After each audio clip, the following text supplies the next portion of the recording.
YouTube. Perfect. Looking at the numbers click up as people join. Mark, if you could put your full name in your name, that would be great. And council members generally put in your name, please, so people know name and agency. So rename yourselves. And if you don't know how to do that, we can do it for you.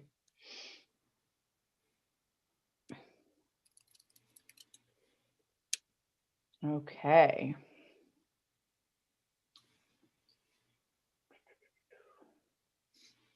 All right, I am going to call this meeting to order. Welcome everybody to the April 29th California Strategic Growth Council meeting. It is great to see everybody. We're going to start with a roll call. Thank you, Chair Gordon. Start with Chair and Director Kate Gordon. I'm here.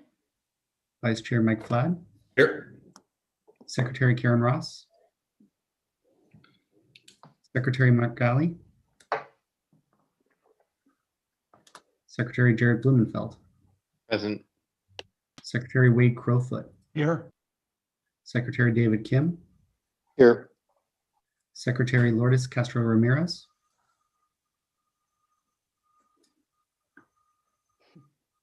Here. Thank you. Councilmember Nicole Capretz. Here. Chancellor Juan Sanchez Munoz. Present. 7, we have quorum. And I should note that Mark Starr is here as Secretary Galley's proxy. Is that right? Correct, Mark? Yes, correct. Thank you. Thank you. And actually, Secretary Ross has just joined us. I'm here. Thanks. Nice to see you. Thanks so much, everybody. Welcome to this April meeting. It is a beautiful day. I hope where everyone is today. We're going to start the meeting in a minute. I first wanted to just introduce Sandra Lupien on the SGC staff for meeting housekeeping. Thank you, Chair Gordon, and thanks to everybody for joining us today, whether you're online or on the phone or joining us on YouTube as a viewer. I am just going to go over a little bit of housekeeping to guide us through the process for this remote meeting, which we've designed with the intention of maximizing access by all members of the public. For those joining the webinar online via Zoom or by phone, please note that your microphone is automatically muted when you join the call. In order to minimize the risk of background noise, you won't be able to mute or unmute your phone yourself. And for those joining online via Zoom, please note that the webinar platform doesn't enable video for attendees, so we will not be able to see you. If you need technical assistance during the meeting or have a question about the meeting process, there are a few ways you can contact us. If you're using the online Zoom webinar, the best way is by typing into the Q&A function, the question and answer function, which several members of the SGC team are monitoring throughout the meeting. And if you've joined by phone and you have access to email, a good way to reach us is by emailing SGC, the acronym for Strategic Growth Council, sgc.info@sgc.ca.gov. And if you do not have access to email, you may text or call 916-634-3359. And I think that number is on the screen right now, but if you're on the phone, you can't hear it, you can't see it. So 916-634-3359. If you plan to make a public comment today, which we welcome, you must be joining the meeting via Zoom, either through the webinar or the phone option. Visit sgc.ca.gov/meetings and complete the public comment form linked there. You'll need to complete a separate form for each item on which you wish to speak today, and you may complete a form at any time during the meeting.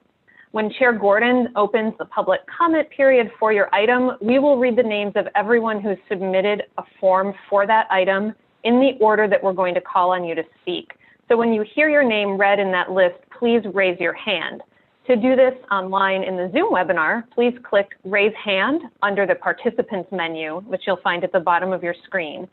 And if you're on the phone, you can raise your hand by pressing *9.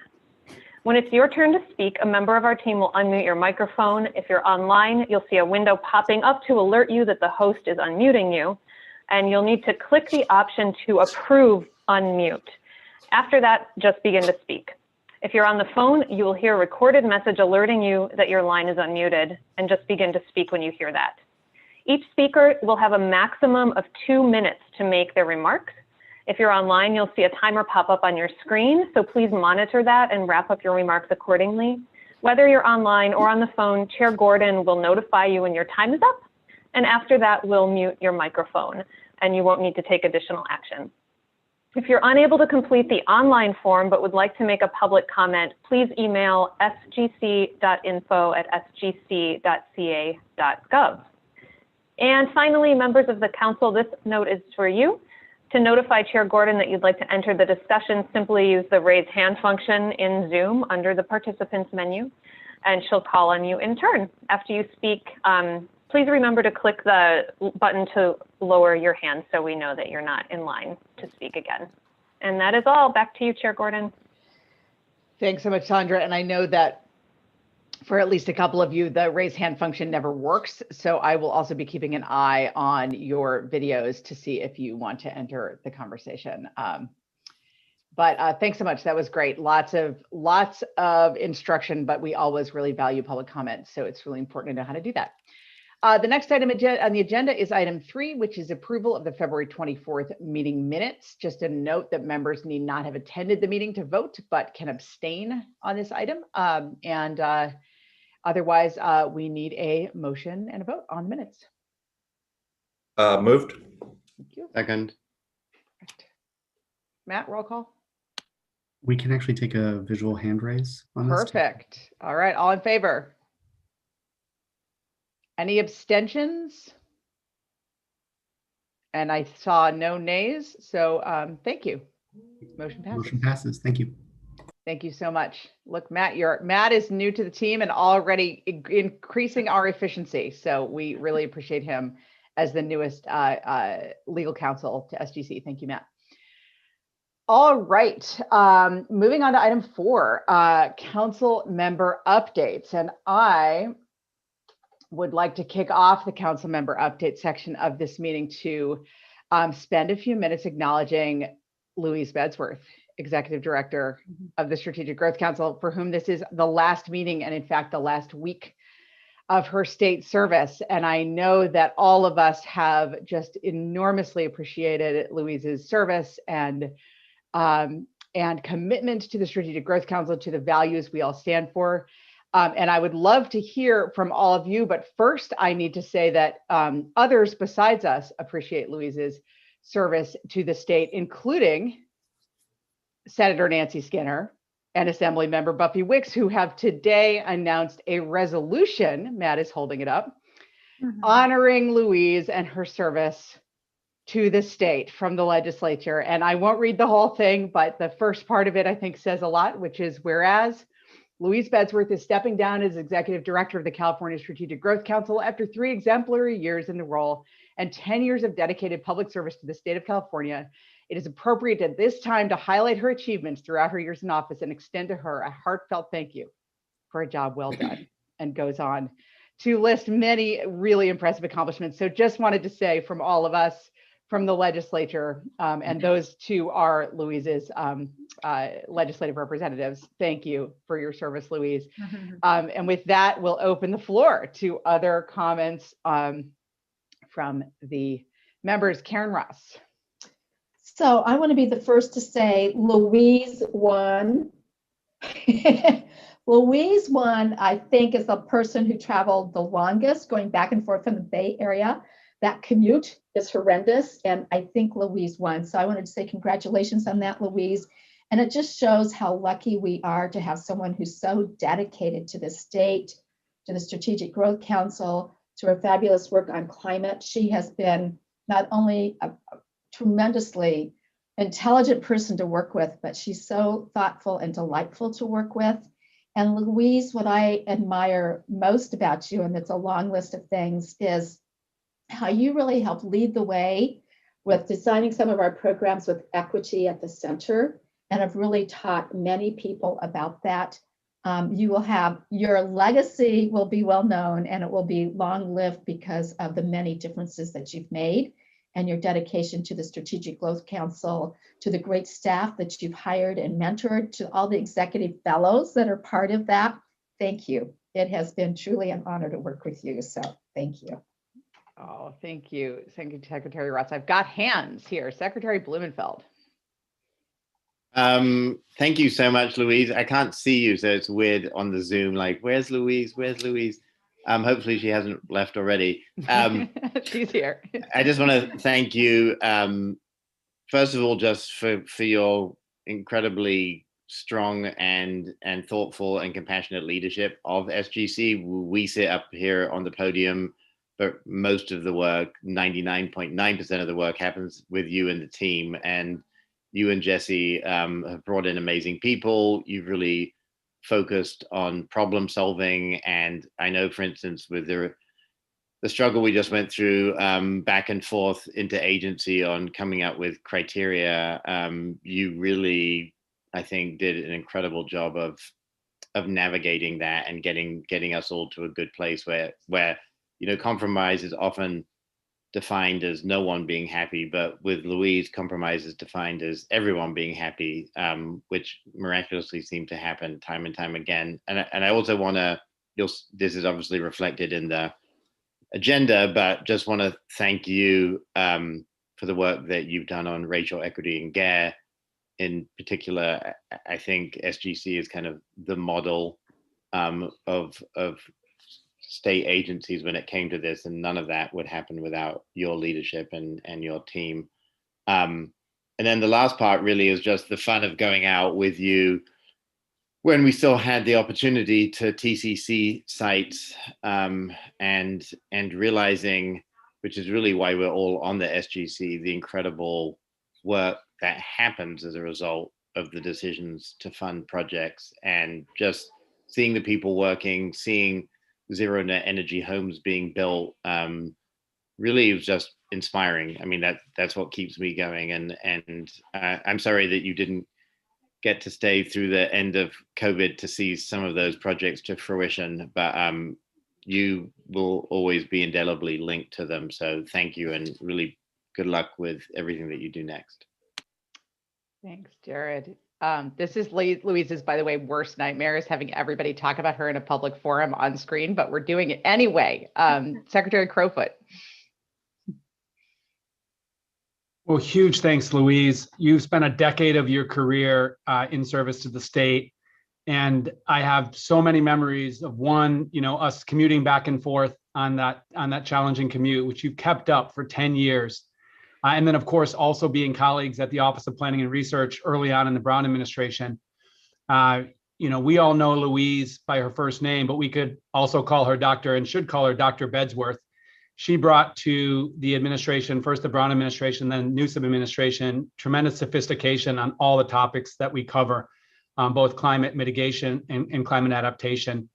And I think you leave a legacy that's really strong and abiding. Under your leadership, SGC has been a model within our government of integrated, equity-focused policymaking, from the remarkable technical assistance program that you all have stood up that serves as a model to my agency and other agencies, to these programs, these truly integrated programs that are serving as a model to the Biden administration. That's the sum product of your leadership. So really excited to continue to work together in your new capacity at Cal. Also excited for you that you don't have a 3-hour round trip commute and can spend more of that time with your family. And just huge thanks for all you've contributed across the state here in the last decade. Thanks, Wade. Here to that. Secretary Kim. Louise, it's the end of an era, and I'd like to join my colleagues in expressing our extreme thanks to you for your tremendous service. Several of our colleagues made reference to your long and grueling commute. Wade, Karen, others.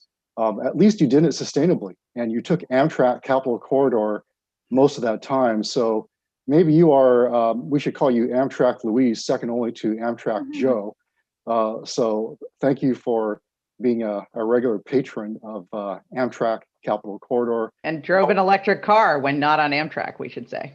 That's right. That's right. So you're walking the walk. When I got here, more than several people told me, They said, David, one of the most enjoyable assignments and roles you will have is serving on the Strategic Growth Council. That has proven to be absolutely true. This is so cross-cutting, it's multidisciplinary in nature. It's fascinating stuff, and that's because of you and your leadership and the great team you have built over the years. So I just want to say thank you for your great service and all the best at Cal. We look forward to hearing all the tremendous things you'll be doing at the school there. So thank you. Thanks so much, David. I have Secretary Castro Ramirez. You figured out you can raise your hand now. You must have upgraded your Zoom. This is great. Great news. I have no idea, but it's actually in LA today. And so I'm at the Department of Fair Employment and Housing offices. But Luis, just as I mentioned the other day, want to express how thankful I am that I had an opportunity to work with you. It's been a delight to work with you. It's been a delight to learn from you. And I think everything that has been said, I would echo and completely agree with all of the sentiments. The only other thing that I would add, well, two things, maybe three things. One is you've been a strong champion for affordable housing, and I so appreciate the way that we have been able to think more holistically in terms of how to integrate affordable housing and use it as an anchor, right, to continue to not just revitalize areas that we're focused on, but also to identify other, important connectors. You're a member of the Advanced Housing Planning Group, which we stood up during the early emergency response to the pandemic. We learned tremendously from you. You were instrumental in helping us craft the 4 Ps, right? A focus on protecting Californians, a focus on preserving housing affordability, a focus on producing more affordable housing, and also a focus on not losing sight of, at the end of the day, this is about people. Second thing that I would say is under your leadership, the Affordable Housing Sustainable Communities Program flourished. In the 6th round, as of the 6th round, as we all know, over $1.6 billion has gone out, investing in 127 catalytic projects across the state. I had the opportunity about a month ago to go out to Oakland to visit the Fruitvale Transit Village and got to see the site of their recently awarded AHSC development. And so again, just your leadership made a difference. And then finally, I think that when you're an executive director, executive officer, working with a board, it's really important, right, to bring in your board members to make sure that they're well prepared, to answer their questions, to be responsive.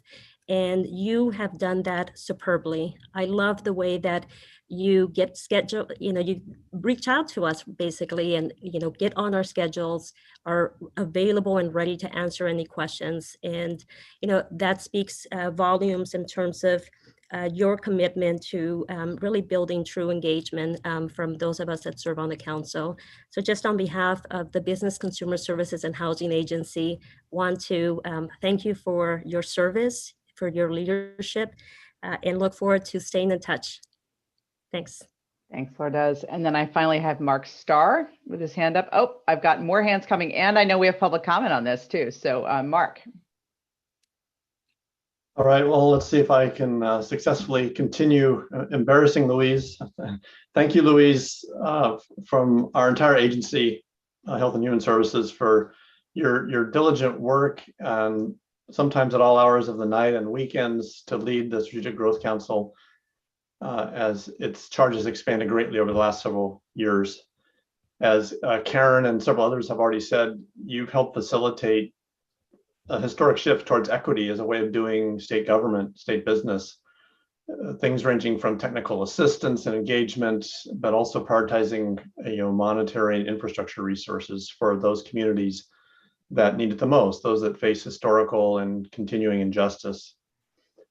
And that includes your really significant support. Probably where I've interacted with you the most is for our collaborative health and all policies work.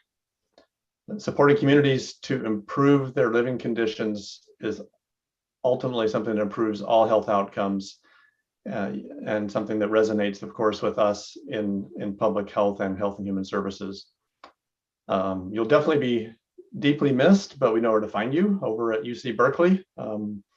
We go down that way now and then. And I'm also a fellow Capitol Corridor rider, although mostly on the other side of Sacramento, but perhaps I'll see you on the train sometime. Thanks very much. Thanks so much, Mark. Mike, got you next. Thank you very much. I'll be very brief. I'm also enjoying your discomfort, Louise. So I'll try to keep it brief. I don't want to be too redundant, but most of my career serving as a city manager, serving 5 council members, I don't know how you do it, and make each one of us feel as though we're your only council member. Just can't thank you enough for the difference you've made, and not just at the state level, but you are out in the field, as has been mentioned. We've done a few field trips in the hot sun in some of the more dense parts of Southern California, and it's just been an absolute pleasure getting to know you. And I can say the state of California is a better place because of you, and I know the city of Southgate is a better place, and to be perfectly honest, I'm a better person because of watching and learning from your leadership style. So thank you, enjoy, congratulations. Please thank your family for the sacrifice. I don't think anyone realizes the sacrifices and time and energy and commitment that you've made. So thank you so much.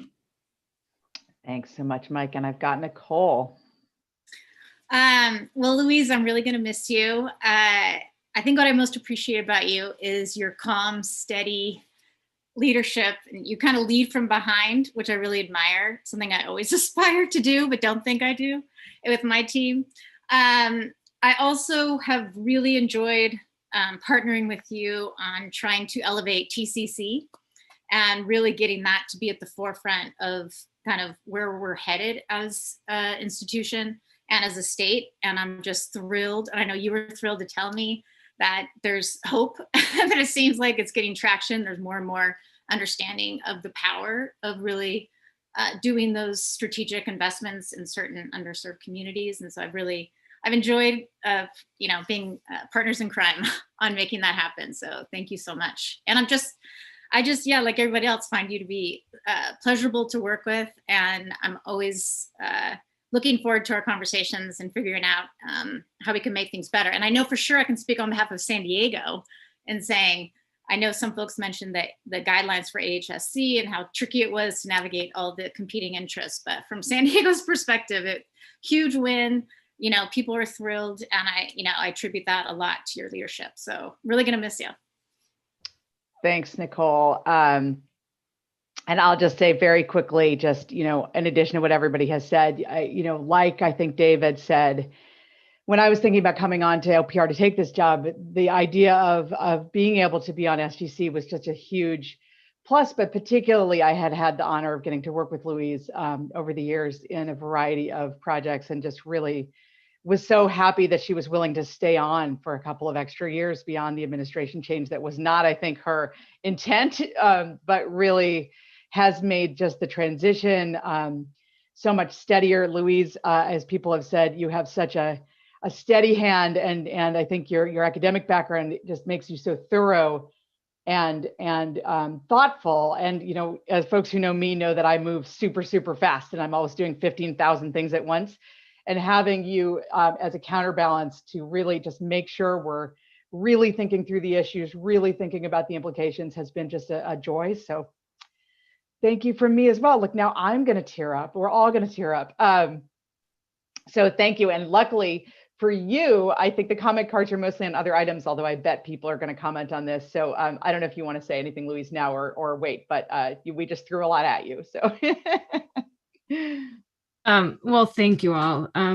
Yeah, I cry really easily. That's the other thing most of you might not know, but I mean, I have a few, I had some thanks, and I'm happy to share them now. I mean, of course, first of all, thank you to all of the council members for trusting me and us and our staff to do the work that we do. It's really, I mean, I always tell people I was working when SGC was formed, and I used to listen to the early SGC meetings on my computer. Like, I am an SGC geek. I love it. And it's been just amazingly wonderful to get to lead SGC for a few years. I think one thing Wade had asked me when I talked with him was just sort of, are there certain things that I've learned over the years? And I, a ton, but when I came on, and Wade can attest to this, I was like, I'm going to come to the state for like a year and a half, 2 years, like just learn how, like, what's government. I'd worked in policy, but learn how government works. And so, then it was like, maybe I'll stay a little longer. And whenever anyone asks why, it's always the people that I've gotten to work with, and the projects I've gotten to work on are just amazing. The passion that everybody has and the commitment is just inspiring. And I think the three things I've taken away, one is, I'm a systems kind of thinker, and as I've learned that collaboration is more important than ever on everything we're trying to do right now. It's just getting more and more important, and it's really, really hard work, but it's worth it. And so that is, I think, one thing that has been,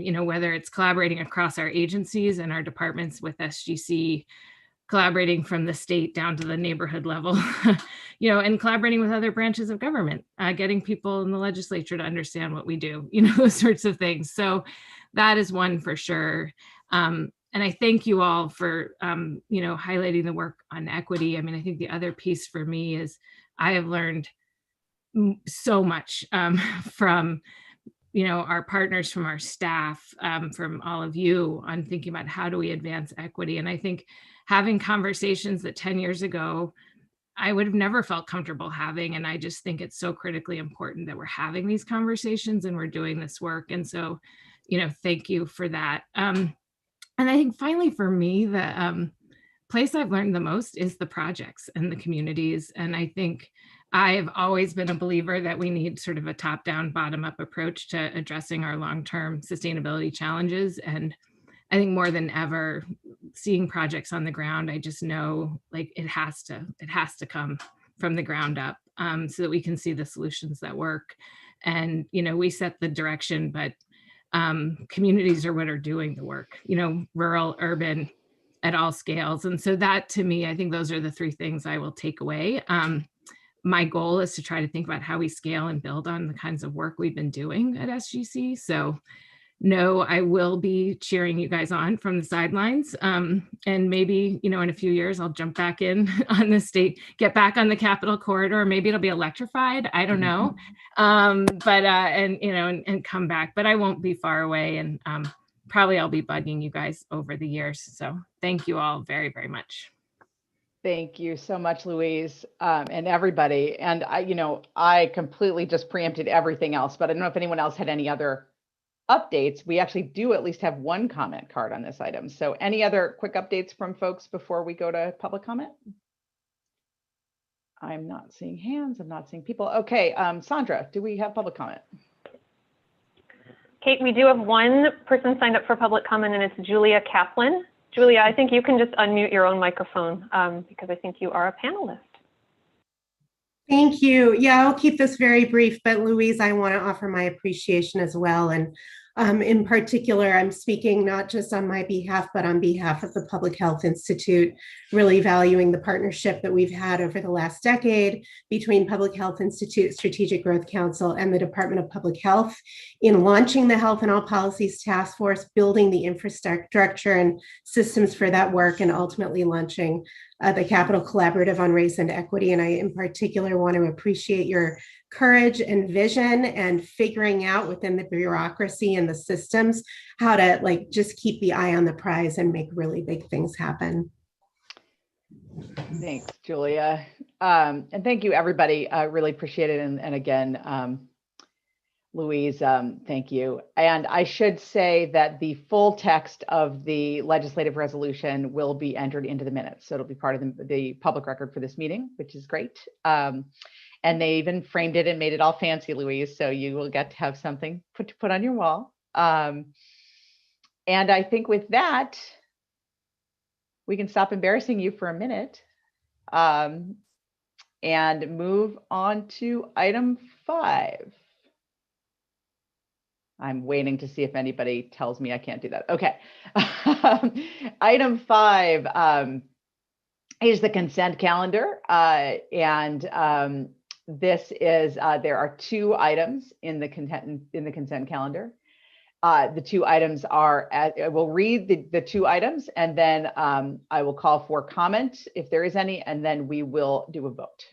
The 2 items are as follows. The first item is to award TCC planning grants, award TCC planning grant award to the city of Bakersfield with $35,926.61 from unspent Proposition 84 funds to support community outreach, engagement, and project development in the completion of the city's TCC plan.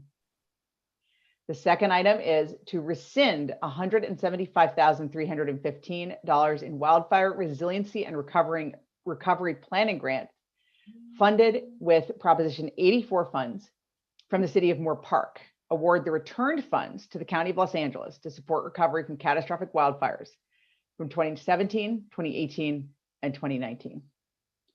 So having read those, do we, Sandra, have any comment on this item? I do not see any comment on this item, Kate.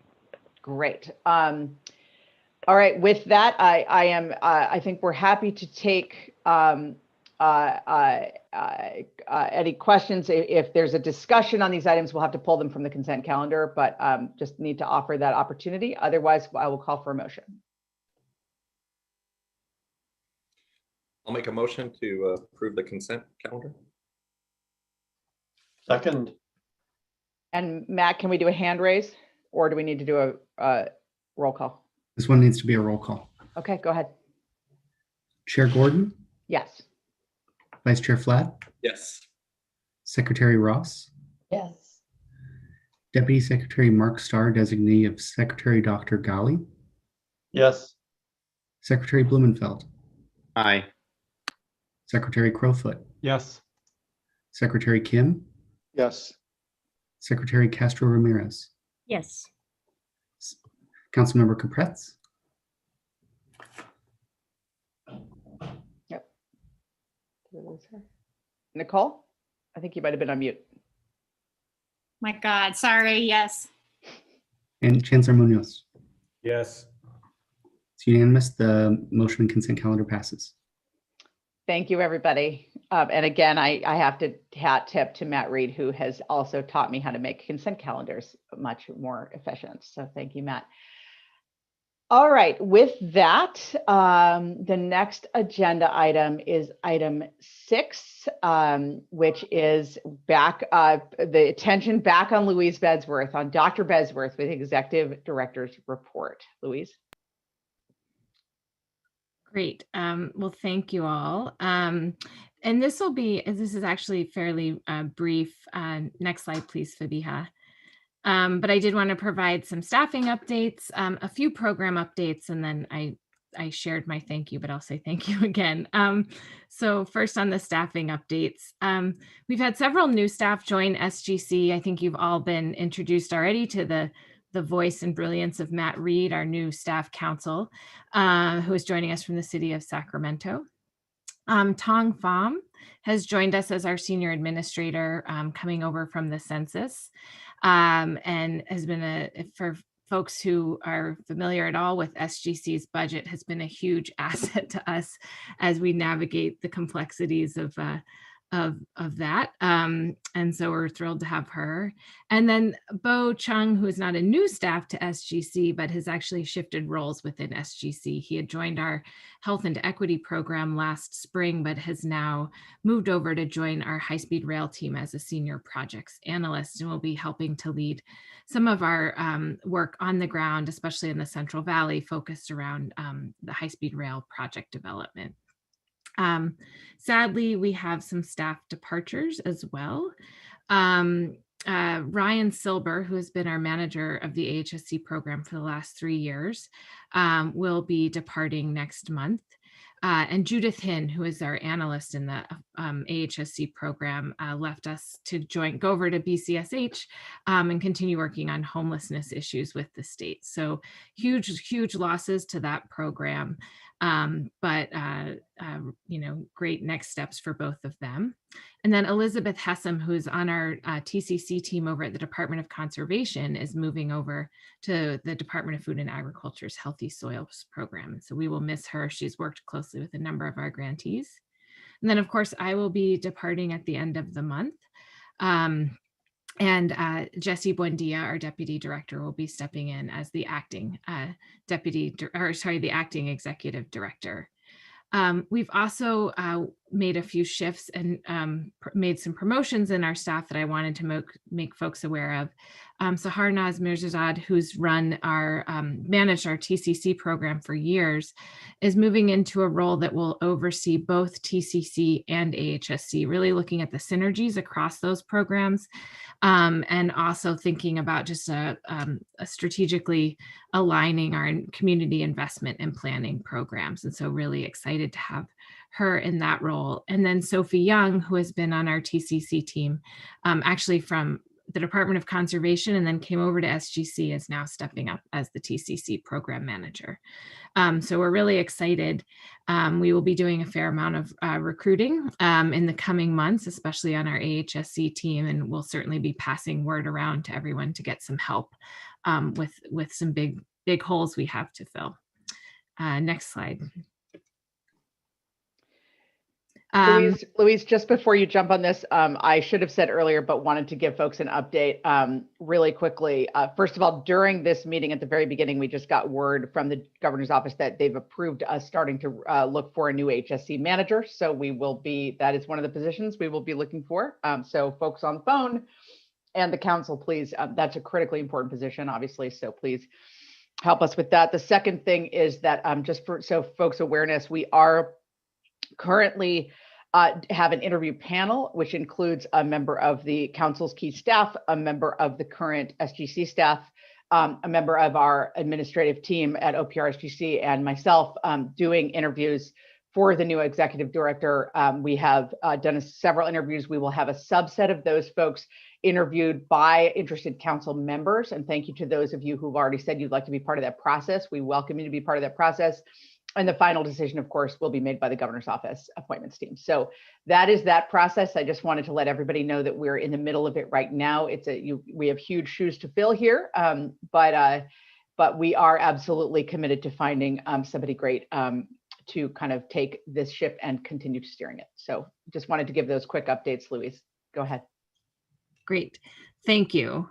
So now I'll jump into just a few quick program updates, and we're going to hear quite a bit in the meeting today, so I wanted to keep these fairly brief. Next slide, please. First, I do want to provide a quick update on AHSC. We've been having, as you all know, we had a very robust process in the development of the Round 6 guidelines.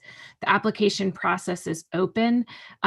We have a number of applicants working with our TA providers, and everything is going very smoothly so far. Key staff have met twice, as we discussed with the passage of those guidelines, to think about Round 7 and beyond. As everyone is aware, there are a lot of big issues that we were thinking through in terms of geographic distribution of awards, building electrification. As a group, we have a number of common goals. One is that we want to be able to maintain an annual funding cycle, getting housing funding out the door in a predictable manner. We want to really be sure that we're having a robust, both internal and external conversation around program goals, analysis needs, and really understanding the different outcomes and dynamics of how AHSC is playing out on the ground. And we want to ensure that any of the updates coming forward really are made through a robust stakeholder engagement process. So working with our applicants, our community leaders, et cetera. So we've been thinking a lot through timelines and process, and I think want to really assess how Round 6 moves if it goes smoothly, which, as I said, it seems to be.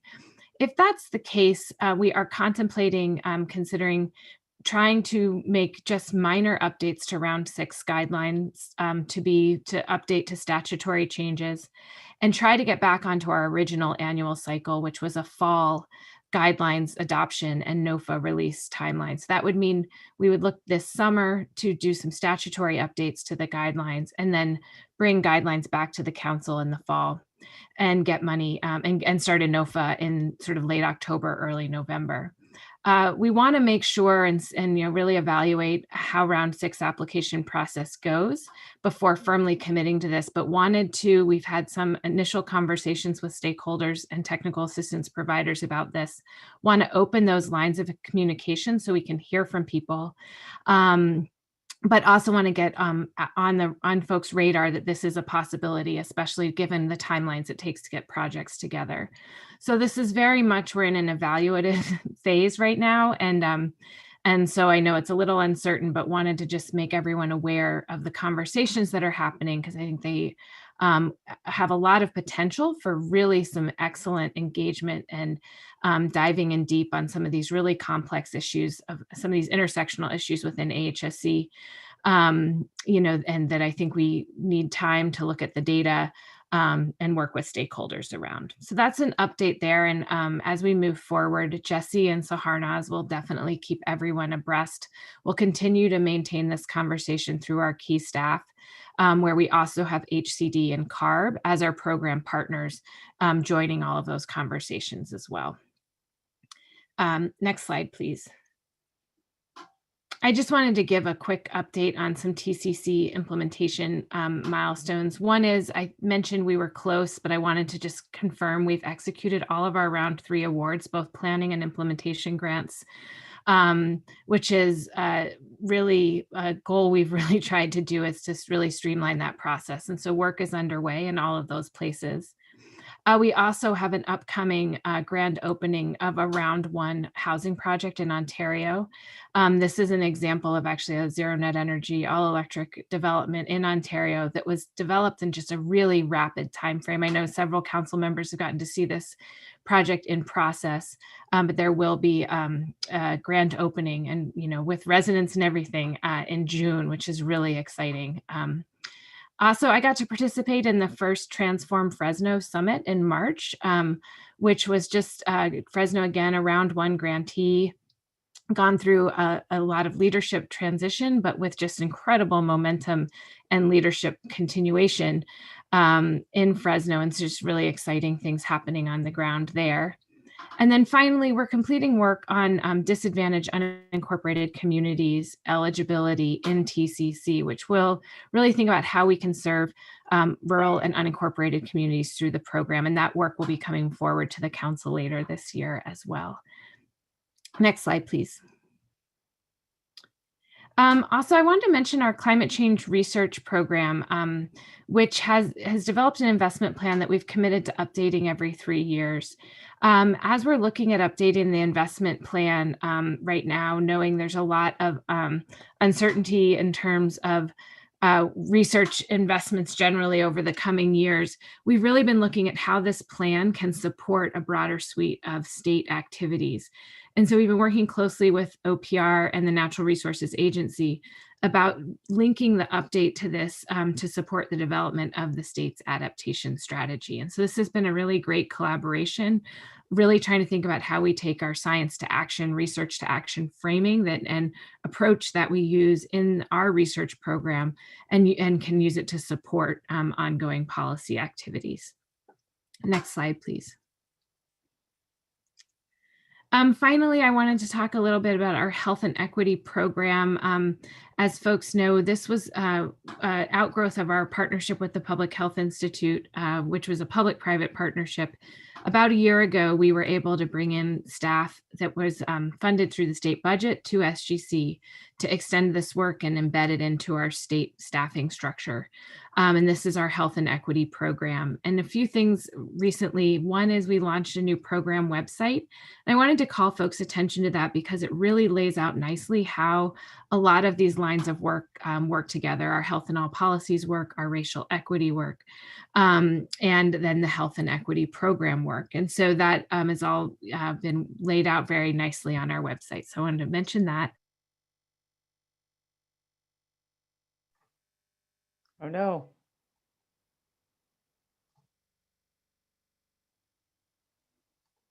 Did we lose others as well, or just Louise? I'm still here. I think it looks like You Louise guys is just frozen right now. Louise, are you back? I can jump in regards to the slides if we want to Great. keep. Thanks, Jesse. Go ahead.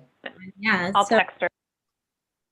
great. And so the last thing on this slide, that we're excited about is the Health and All Policies Task Force. They've gone through sort of a strategic planning process, and they're emerging out of that with an incredible amount of findings in partnership with UC Berkeley's Othering and Belonging Institute, findings that we think will be very relevant to all the work that the state agencies are doing, but also will help focus the Health and All Policies Task Force efforts. And then also we are beginning to develop a set of equity impact tools and trying to house them within this program. One of which is a legislative equity analysis for how to be able to use an equity framework to understand the impacts on upcoming legislation, but also a set of tools related to equity within guidelines. And so again, these are resources that we want to make available to SGC as a whole. Next slide. And that is the end of the executive director report. Thank you, Jesse. And Louise's computer shut itself down completely, so she's going to try to figure out a way back in. It clearly has decided to abandon her, given that she is having her last meeting. But luckily, she got to hear all of our laudatory statements before her computer shut down. Any questions from the council on the executive director report? I am not seeing hands. Sandra, do we have public comment on this item? I see no comment cards on the executive director's report. Nope, she's back. Jessie completed the slides and finished out the HEP item. So she took on her acting role right away. We planned it. We planned it. Yeah, that was so sorry. We'll see. I'm on my personal computer now. My work computer seems to have decided it. Maybe it's done. It's done. It's state services over. I have a hand for Mark Starr. Yeah, thank you. I just wanted to say a couple comments about Health and All Policies work and really echo what Jesse said, and the value of that Othering and Belonging Institute work to get input across the state on health equity priorities. I think it seems it really showed that people want state government to address these important things, such as how housing, employment, climate change, and safety impact health and equity outcomes. So our Department of Public Health and All Policy staff are very much engaged in this, although right now the majority of them are redirected to equity in the COVID response, but they'll be back at the table with Health and All Policies fairly soon. So I just wanted to echo that and really thank the work that's being done in this relatively new health and equity program there at SGC. So thanks very much. Thanks, Mark. Appreciate that. And I had already called for public comment. There was not any public comment, but Mark's comment is a great segue actually into the next item, which is item 7. And I am particularly excited about this item since it really does represent just an important council-led commitment to racial equity coming out of the resolution that we all committed to in a historic commitment. So thank you for that. And Jesse Buendia, our deputy, well, now our acting executive director, starting soon, will introduce this topic, and we'll have an opportunity to hear from all the council members as well on what they've been working on. So Jesse, turning it over to you. Great, thank you. Next slide, please. So we're all here because we're passionate about Governor Newsom's California for All agenda, which includes a deep commitment to racial equity. And that has been evidenced time and time again at this public forum by our leadership that sit at the dais, but also from stakeholder groups within the community. Next slide. We're really excited, and I have my partners here from the Public Health Institute to have SGC be the state sponsor of the Capital Collaborative on Race and Equity, which is administered by the Public Health Institute. This is a community, and I say that very strategically. It's a community of over 30 California state government entities who are learning together, planning together, implementing activities, all focused on embedding racial equity approaches into institutional culture, policies, and practices. And it doesn't end there. The goal of the participation in core is to conduct an institutional analysis and establish leadership structures that will oversee the development and execution of racial equity action plans. Next slide. So as our chair alluded, you council members played an incredibly important leadership role for the state of California with the unanimous passage of the racial equity resolution, which, as a reminder to the public at large, includes integrating racial equity into our own agency operations. Next slide. Identifying and implementing concrete and measurable actions that will achieve racial equity, working with state boards, departments, and offices around alignment, and then using a minimum of 2 public council meetings as a forum to, again, share milestones, best practices, but most importantly, to engage communities and stakeholders to gather public input on such an important topic. Next slide. These are the lovely faces of your staff members, for those of you who are council members and also agency secretaries who have been participating in a monthly meeting ever since the resolution was passed, to begin thinking through how we can help support our leadership in helping implement the racial equity resolution. Next slide. At this monthly meeting, we are supported by Public Health Institute core staff, and we discuss the racial equity activities, plans, and tools. Again, we are really focused on supporting you all, our leadership, to ensure that you feel like you can actually implement the work and your vision around racial equity. We also coordinate around stakeholder engagement and have a focus on deepening our connection within the governor's office, government operations agency, and the Surgeon General's office. Next slide. I provide that background because we have actually, the beautiful faces that you saw earlier, have worked with each of you collaboratively to be able to, at the dais, be able to focus on your successes and also thinking through what's ahead for you in this work. And so I will hand this over to our chair, who will facilitate the discussion. Thanks so much, Jessie, and thanks for these things take an enormous amount of work coordinating, lifting up voices of others, and really working to kind of bring a bunch of pieces into a whole. So really appreciate all the work you've done, in particular, Jessie, but also all the folks who've been on our staff who've been working on this issue. I am going to open the floor for updates on folks' racial equity resolutions, and I can just start since I think we were first on that list, but definitely want to hear from others, and there will be an opportunity for public comment as well. OPR, as folks know, is a unit that includes OPR, SGC, and California volunteers. So working all together, since the councils, I know Lourdes didn't know California volunteers was under us. Look at that expression. I know you learn new things at every council meeting. Since the resolution's adoption in August, OPR, SGC, and Cal Volunteers have all strengthened our efforts to put racial equity at the front and center within our operations, our programs, our policies, and our practices. And through the Racial Equity Action Plan development and implementation process, OPR and SGC, in particular, integrating the core principles into our institutional culture and operations. We have also identified and implemented concrete and measurable actions toward achieving racial equity across the entirety of all of our work. And I would say I'm most proud.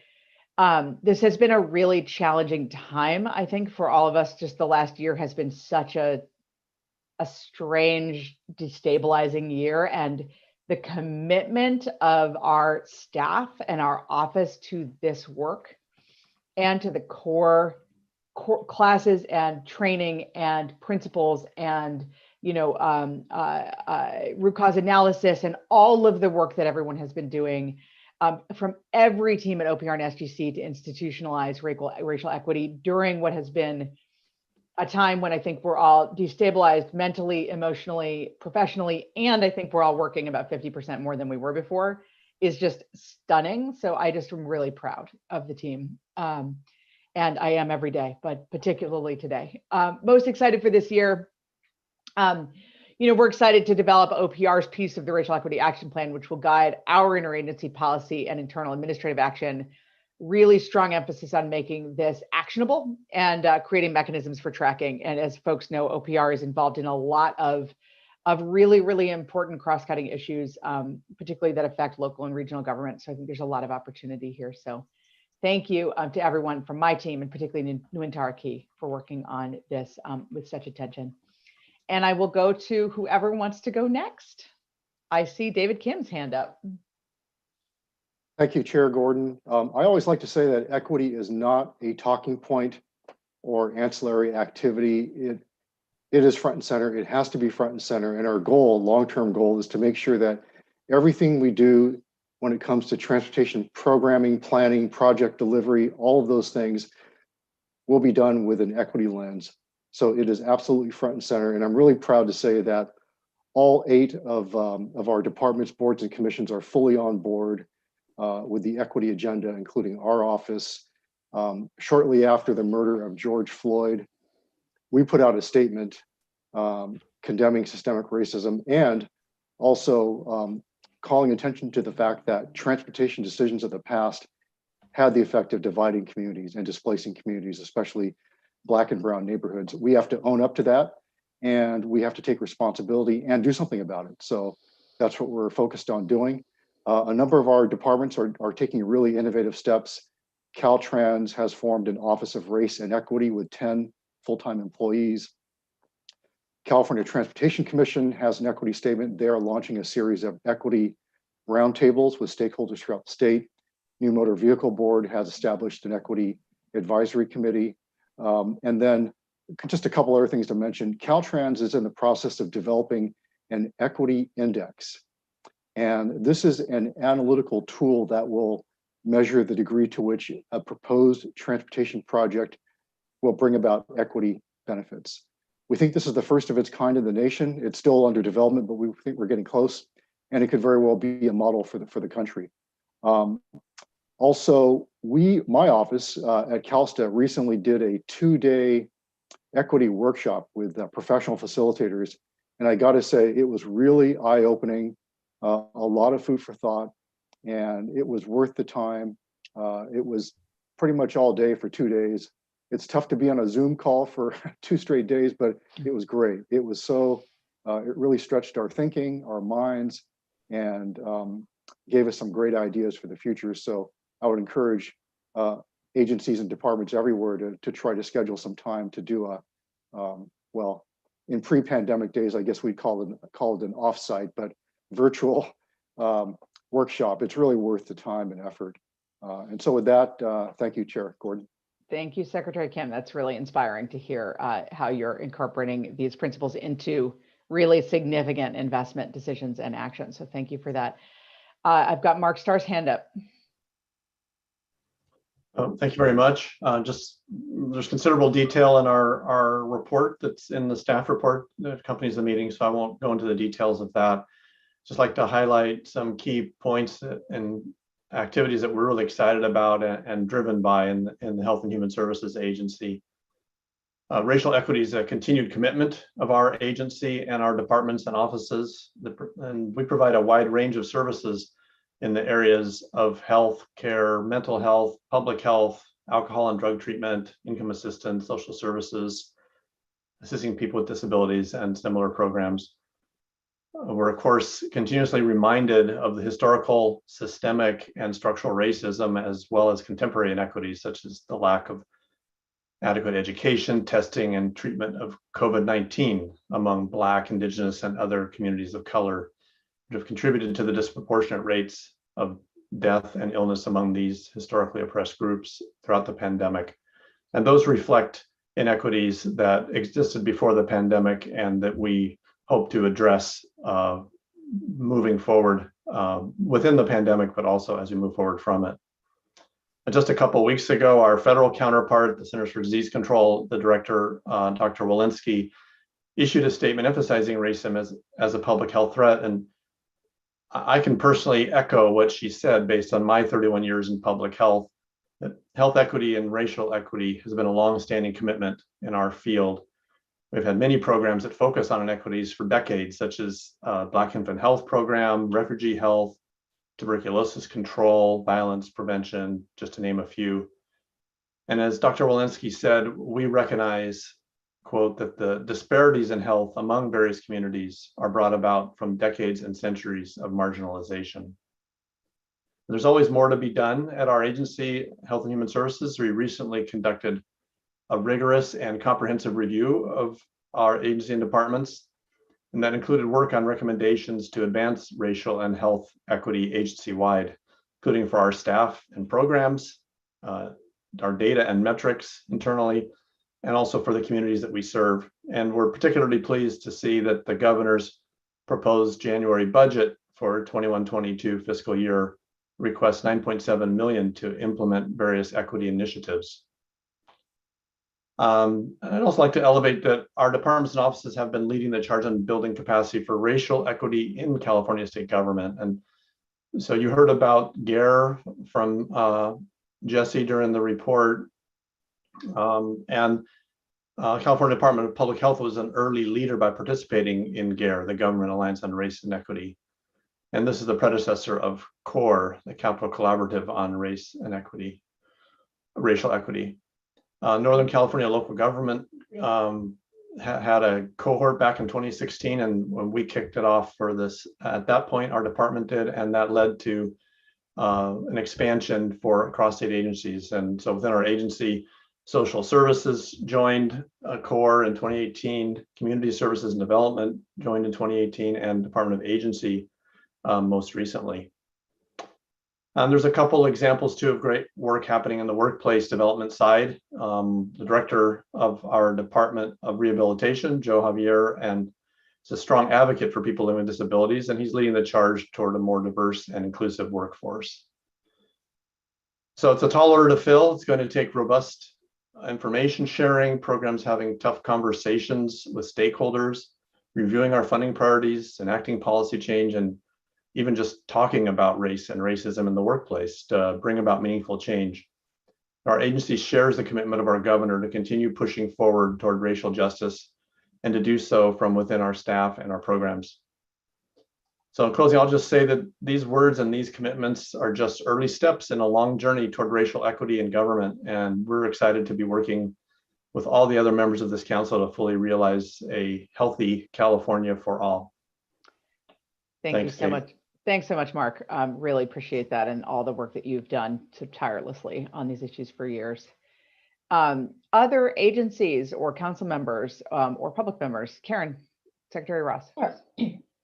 I'm happy, and first I want to thank Thea and my staff and everyone here at the council. It has been inspiring, and so we have our very first cohort this year, which I have to say, one of the things I'm most excited about is to just see the excitement and the new leadership that's developing within CDFA because of the opportunity to participate in this and what they're bringing back to all of us. They are creating our racial equity plan. They also did a training. We're having them from the ranks do the training for all of our leadership across CDFA. We did that at the first of the year. And they are sponsoring a year-long speaker series on race and equity, and especially like David, really understanding the history of racism in agriculture. I think especially in 2021 with all of the attention being played on African-American farmers and the loss of land, the situations at USDA, it's especially relevant that we're doing that. Because of the interest and the enthusiasm, we also now have through our EEO office, a diversity, inclusion, and equity committee, which is just goes, there were so many people who couldn't get into the cohort, but they want to be a part of this work.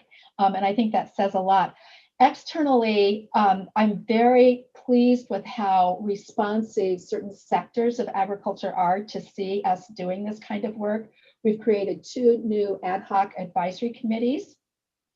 to really inform us of how do we broaden the representation of all California farmers, regardless of race or size of farm or what kind of farming methods they use, to improve our boards and commissions to be reflective of that. And we are doing mandatory training. We just decided that's one of the most important things that we could do. And I have to say, I'm thankful to Governor Newsom, because more than a year ago in January, he had all the political appointees in that auditorium with one of the greatest learning sessions I've ever been a part of. And we started that, and then it was interrupted with COVID. But in the meantime, in part because of the tragedies of last summer, I think we're all even more engaged than we would have been had we not been interrupted at that time. So really pleased and really proud of our employees who have embraced this. And we will be such a better agency because of their work and how we will do our outreach with all of our stakeholders. Thanks for the opportunity. Thank you so much, Secretary Ross. And I just am noting that Deputy Director Yana Garcia has joined us from Cali, PA, as Jared Bloomfield's designee. So welcome, Yana, who I know played a very important role on the staff task working group that worked on these issues. So Yana, I don't know if you wanted to jump in, since you've just joined us and did so much work, and in your day job, you do so much work on these issues. Sure, I'm happy to. Thank you, Chair Gordon. And thanks to the council and all the council staff for really providing this space. I think this is really exciting to have this space to report out to our public stakeholders and to each other about this work. That's really unique, and I think shows the progression of these efforts. So thank you. I am joining in place of Jared, so I'm going to focus on some of the things that I know he's really excited about and that our agency is excited about. In the report, we've detailed a lot of what's progressed over the past couple of years, and really want to acknowledge how critical the foundation setting work was that we've all done through GARE. I think we've all grown to appreciate that more and more, probably more than we thought we would, even when we were going through those year of training and the implementation year, which I think are incredibly valuable. We've seen our boards and departments take on the adoption of a couple resolutions. Our boards and departments are really aggressively pursuing working groups and task forces, which is exciting. I think it goes to show a lot of new interest in this, or existing interest without a venue to express that interest. So now folks have a venue for it, and I think that's really fun and speaks to a lot of the capacity building that we're really trying to focus on across the agency. Of course, that also comes with the difficulties of culture change. And I know that our leadership is all the more critical when we're taking on issues around race that are not always easy to talk about. Secretary Ross, I know you talked about acknowledging the history of,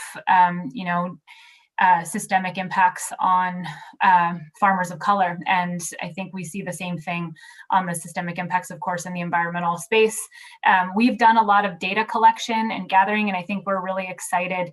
I know Jared's really excited to kind of double down on our data and metrics tracking to track progress. So many of you are familiar with CalEnviroScreen, which of course does not track race as an indicator, but we always have the race and age analysis associated with each update of our tool.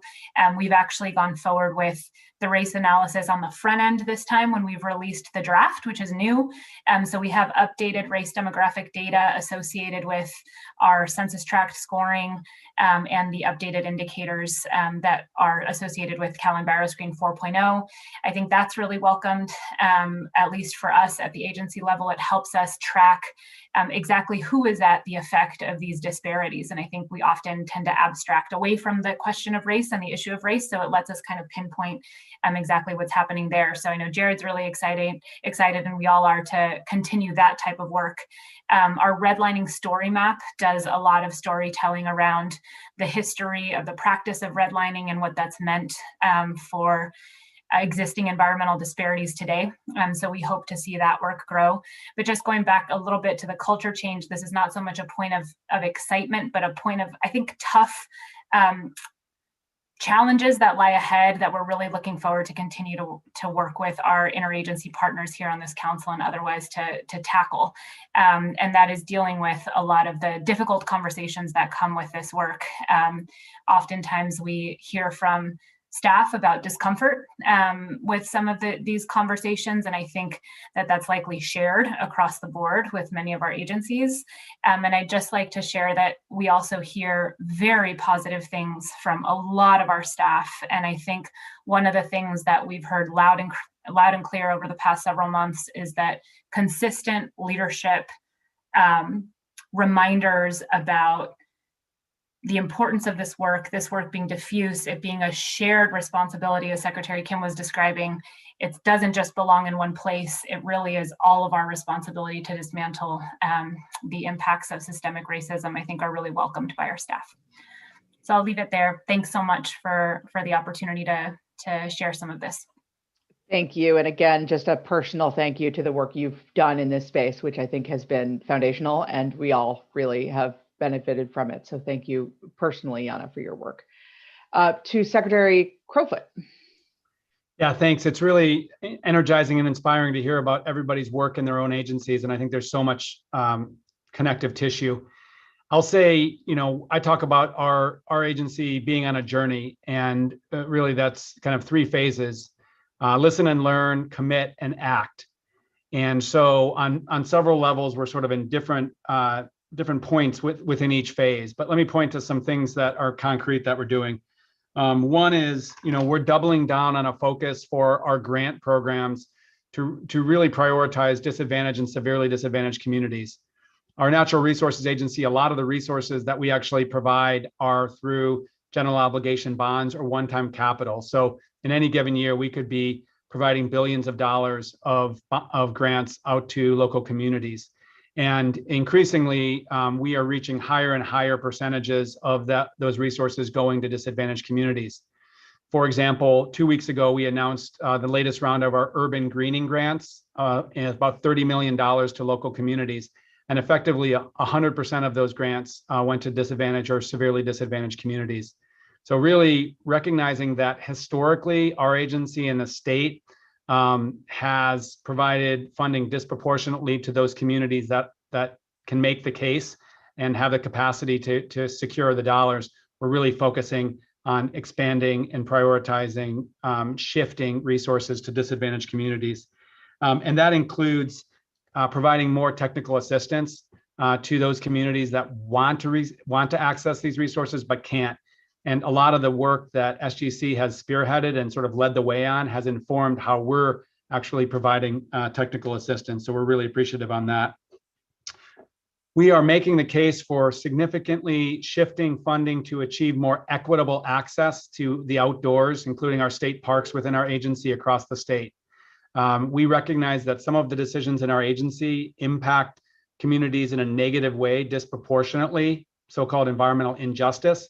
But we also recognize that injustice manifests in unequal access to nature and the resources of our state. So you'll hear more in coming weeks about our Outdoors for All initiative, but really focusing on providing more green space into park poor communities and providing more Californians the opportunity to actually get out and experience our state and its incredible nature. We've got a major focus on deepening partnerships with tribal governments and tribal communities. Think about the fact that tribal communities in California have stewarded our environment since time immemorial. And really most of the time over the last 170 years, state government has actually disconnected and disrespected that traditional ecological knowledge and that stewardship. And we're really trying to regain that through advancing the governor's tribal ancestral lands policy to return lands to tribes, and also to enter into co-equal co-management of natural resource agreements. To institutionalize all this, we're very excited that we are bringing aboard next month and probably the month after our first assistant secretaries for tribal affairs and our first assistant secretary for equity and environmental justice to really institutionalize this work across our broad agency. And then lastly, really building a workforce that reflects the diversity of California. We're an agency that's 21,000 people strong, and frankly, our workforce needs to be more diverse so that all Californians can actually see themselves in the work that we're doing. So we've launched an effort called Thrive at Resources, which is about recruiting and retaining a vibrant, energetic, diverse workforce. So very much looking forward to continuing to learn from each other on this and make demonstrable progress in coming years. Thank you so much, Secretary. Really great concrete examples of the work that you're doing, and particularly in those hires that really demonstrate just a core commitment to these issues at a top level of your organization. So thank you. Secretary Castro Ramirez. Thank you, Chairwoman. I am just really inspired just listening to my colleagues and members of the council in terms of all of the work that is taking place and how far, we've come. I just completed my 1-year anniversary in March of this year. And I can say that, this last 14 months or so, our 11 very diverse entities within agency have come a long way, just as you all have, in terms of embracing racial and economic equity into the work that they do, in terms of embedding an equity and inclusion agenda, both from a policy perspective, but also from a program implementation perspective.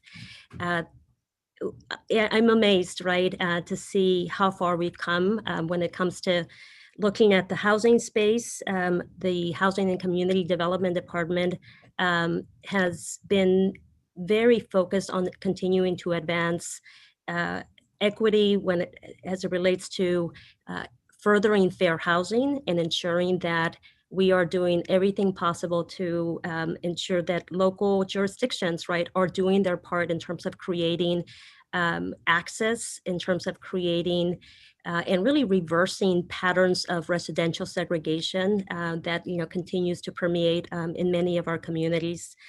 Just last week, HCD released new guidance on affirmatively furthering fair housing.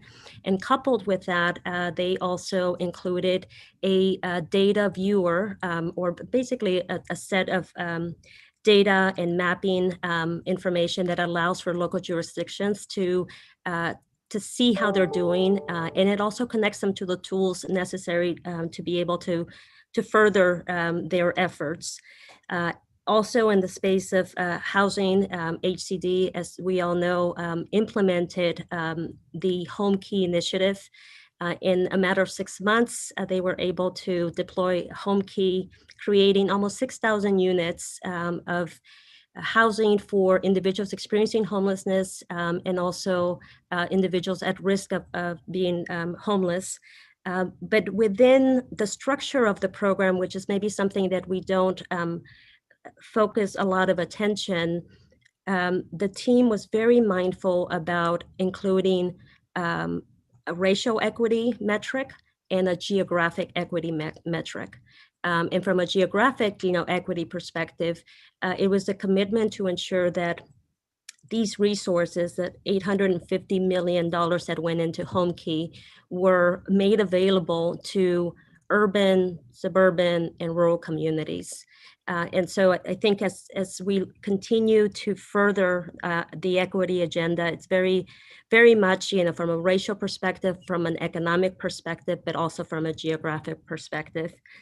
In the space of economic equity, the Department of Financial Protections and Innovation, which basically obtained new powers at the start of the year under the California Consumer Financial Protection Law, has been using its new powers to hold predatory lenders accountable, to hold debt collectors accountable. The reason I bring this up is because there's a tendency for these financial services to target people of color. And so, sometimes we have to use our regulatory powers to ensure that those bad actors that are continuing to create, inequities and or continuing to further racism or exclusion are also held accountable. But they're also doing so not just through regulatory enforcement, but also through partnering in education. 2 weeks ago, DFPI, the Department of Financial Protection and Innovation, held their first economic equity conference with over 500 banking and financial service institutions, all with a focus on diversity, inclusion, and addressing access in terms of financial services. And so this is just the beginning, right? It is really uplifting to see how we've come from being sort of afraid to have these conversations to creating safe and really to encouraging the conversations to be had, but also to moving to the next step, which requires what are the changes that we need to make within the policies, what are the changes that we need to make within our practices, and then how does this carry out into the community?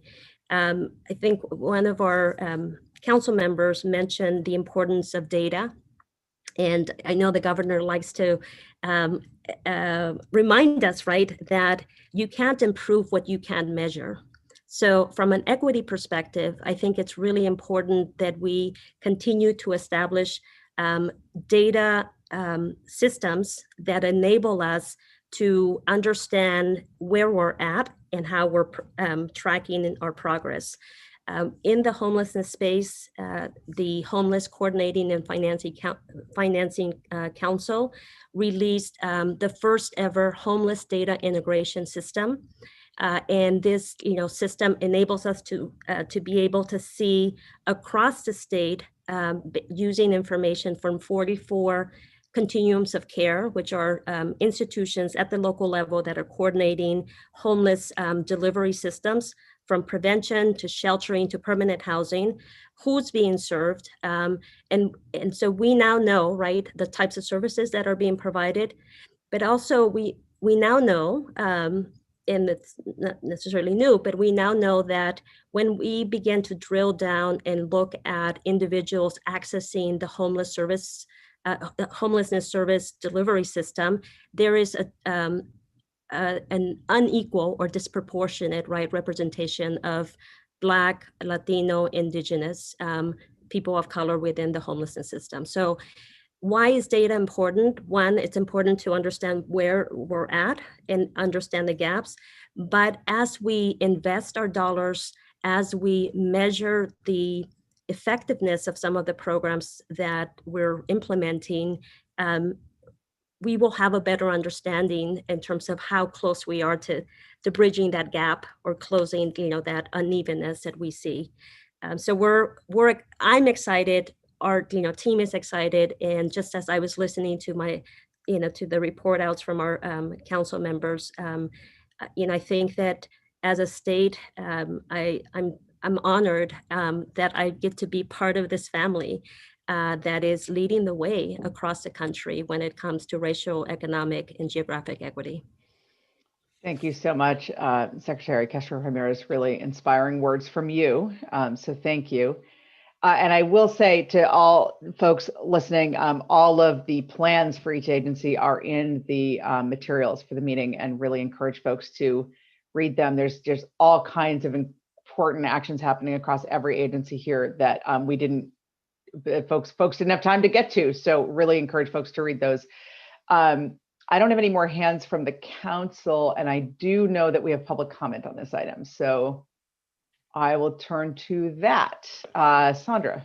Oh, Mike Plaid first. Mike, in under the wire. Look at that. Sorry, go ahead. I'm always late, but I wanted to, because I'm not a representative from an agency, but a public member, but I just wanted to again, thank each one of the council members for just your words of inspiration, but then also your actions. I think it's understood that what you all do goes well beyond Sacramento and impacts the entire state. But I don't know that we focus in on what you do in terms of how you do it, right? The leadership, and it's those things that I think are really we can go grounds up, as Dr. Bedsworth said, and we can scale up if we're able to actively engage local government. I think most of you know I served as a city manager for the last couple of decades, and so I always think that I can speak on behalf of all cities. But I think there's a level of government that is just now starting to really become active in this space, and it's in credit to agencies like the Strategic Growth Council, but each one of your agencies and the leadership that you've shown. This last year has been really difficult as a city manager, from just the pandemic, but then also the economic insecurity. And then we see on the front lines every single day, we see the inequity in terms of access to healthcare, employment, housing, and the latest now is access to not only the vaccines, but prior to that, the testing, and trying to manage a city with a police department in Southeast Los Angeles in a post Floyd incident time has just been really, really difficult. But it has started a dialogue that is rooted in outrage, and rightly so. But I think the key is changing that outrage into action, and GARE and the actions of the Strategic Growth Council provide that leadership and that actionable plan. I want to thank Jesse and Louise for hooking us in Southgate up with GARE. And I think that was a starting point. From there, presentation was made to our Council of Governments. I know other cities signed on. And so I think there's a real opportunity for this in this space, but also in all of our spaces, just to remind ourselves that as we're working to connect horizontally, we need to connect vertically as well and make sure that local government is always engaged, because we sort of are the ground up aspect of leadership in the state. And thanks. And like has been pointed out, I'm just super happy, impressed, and honored to be a part of this group and the leadership that you all show every day. It's been a very tough year, and to keep racial equity at the forefront of our thoughts is really impressive. So that's all. Thanks so much, Mike. And I will say, just on behalf of OPR, where we do a lot of work, as you know, with local governments, one of the things that we are really proud of in the last year is the release of the updated guidance for preparing environmental justice elements as part of local general plans, and just really a new recognition of the compounded health risks in disadvantaged communities in those plans, and as well as the implications of, as various people have said, longstanding redlining and other structural practices in our land use planning that have led to, a lot of inequity. So thank you for that. Really, you are doing the work on the ground, and it is where these things affect people. So really appreciate you and your work. All right, I am going to move to public comment. Sandra. I think, Kate, there's just one more slide to wrap up the presentation. I'm so sorry. Yes, there is another slide. You all told me that like 5 times, and I'm sorry. I forgot it. Go ahead, Jesse.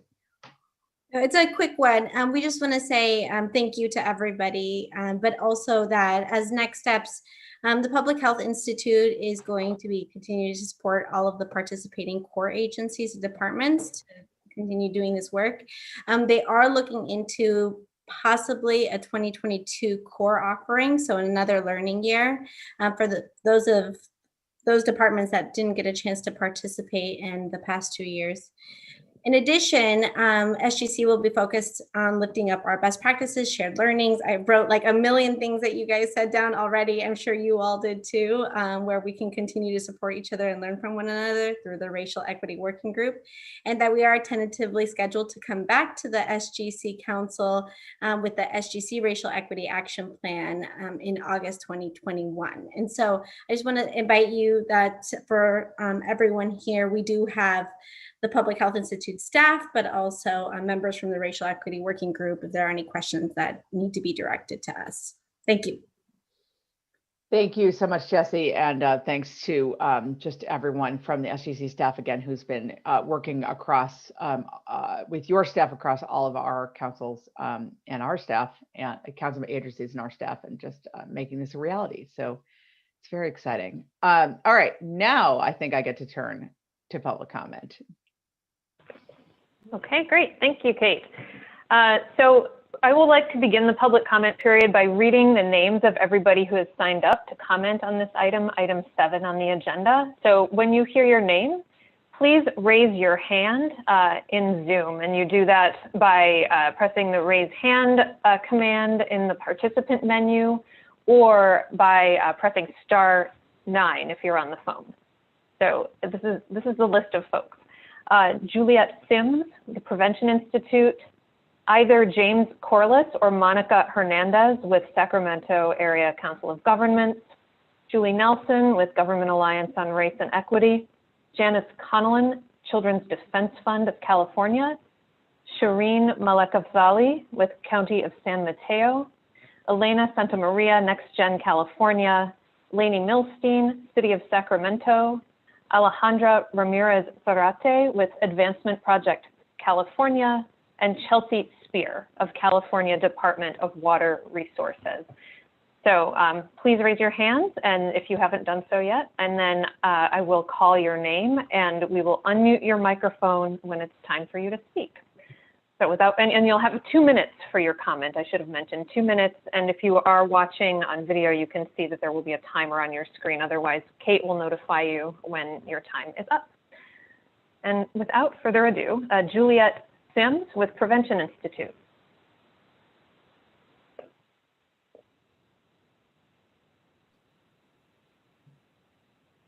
I can't see my participant list, so I can't see if Juliet might be muted. Juliet, are you muted? She's not.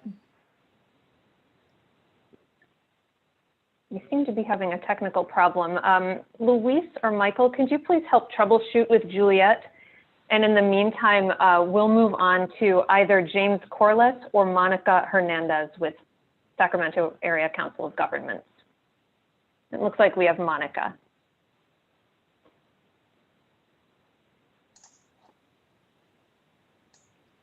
Good afternoon. I think you're unmuted now. I know we got you. Yes, good afternoon. Good afternoon, everyone. Thank you for having me. Monica Hernandez on behalf of James Corliss, Executive Director of the Sacramento Area Council of Governments, or SACOG. First, please accept his apologies. Ironically, he has currently jumped to a meeting with our own board members to talk about our own racial equity and inclusion working group. So top of mind for many of us. First, we would like to congratulate you for acknowledging structural racism and the role government plays in either perpetuating or dismantling racism, segregation, and inequality through planning, programs, and policy. And thank you for funding and setting up the resource staff across the state, across departments, to build individual and organizational capacity. Too often, organizations begin with lofty statements and goals, but do not make the long-term and needed resource commitments and investments to see this long road through. We want to commend you for the racial equity resolution, the vision, and action plan. Many organizations across the country, including SACOG, are following your lead. It is clear that you and your staff are committed to racial equity and justice and have exhibited transparency since the beginning of your work over 3 years ago. Bringing a health equity lens, as I think we all know, the public health has been leading in this space for probably 2 decades, and we have learned much from them. I think that is extremely valuable, and they have deep and historic measures for success in this area. In your frameworks, you have applied what we know are best practices for capacity building, coordination, goal setting, measurement, and change. We appreciate the departmental reports, and I know all of us at SACOG who are working in this space appreciated the learnings as well. We hope to glean from all of you and all of the departments participating in the C-Corps program. It is phenomenal. I will add personally that I did try to get a pitch to get SACOG into the statewide cohort. So that might be something you can think about in the future, is supporting MPOs as we share in this very important, difficult work. We do want to follow your lead. We appreciate you. SACOG, our board, and our members are on the listen and learn phase of our own racial equity framework, and we hope to have a plan that we can share with all of you at the end of 2021. And with that, I conclude. Thank you so much. Thank you so much, Monica. Appreciate it. Next is Julie Nelson with Government Alliance on Race and Equity. Thank you.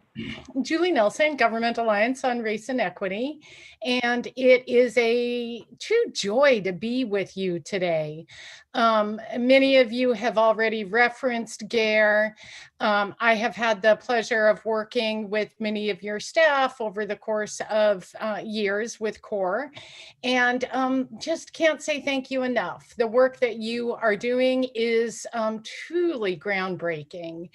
GARE is a national network of local government working to advance racial equity. We have 325 members across the country, every region of the country. And California is where some of our work is the strongest. We've got over 60 jurisdictions in California, which includes cities, counties, and state agencies. And California is the only state in the country that has a state level advancing racial justice cohort, so the C-Corps work. Truly, the work that you all have described in addressing racial inequities, whether we're talking about housing, education, criminal justice, transportation, the environment, so many areas where the public sector has deep influence. The work that you are doing is about changing material conditions in communities. So it's all great to have sort of value statements. It's great to have plans.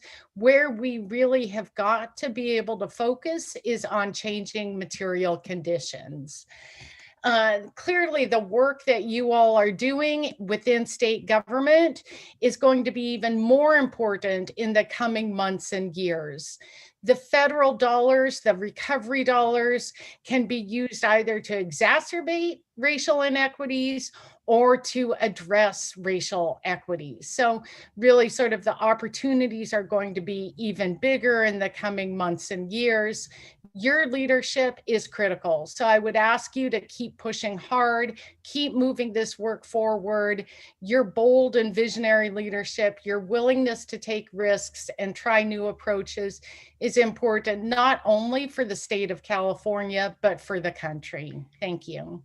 Thank you so much, Julie, and thank you for all of your work with GARE to make all of this possible for all of us. Thanks. Next to comment is Shireen Malakafzali with County of San Mateo. Good afternoon. Thank you all for your commitment and leadership to advance racial equity, and special thanks for holding this public forum to allow people insights into the racial equity efforts across the departments and in one space. My name is Shireen Malakafzali, and I'm the new and first ever Chief Equity Officer for San Mateo County, and formerly the Health Equity Officer here. And as a local agency who is on its own journey to ensure equity is embedded into our systems and structures, and most importantly, our culture, I appreciate the opportunity to have visibility into the state's work on this. And, you know, in the past year, people have alluded to this and talked about just how hard COVID has been on everyone.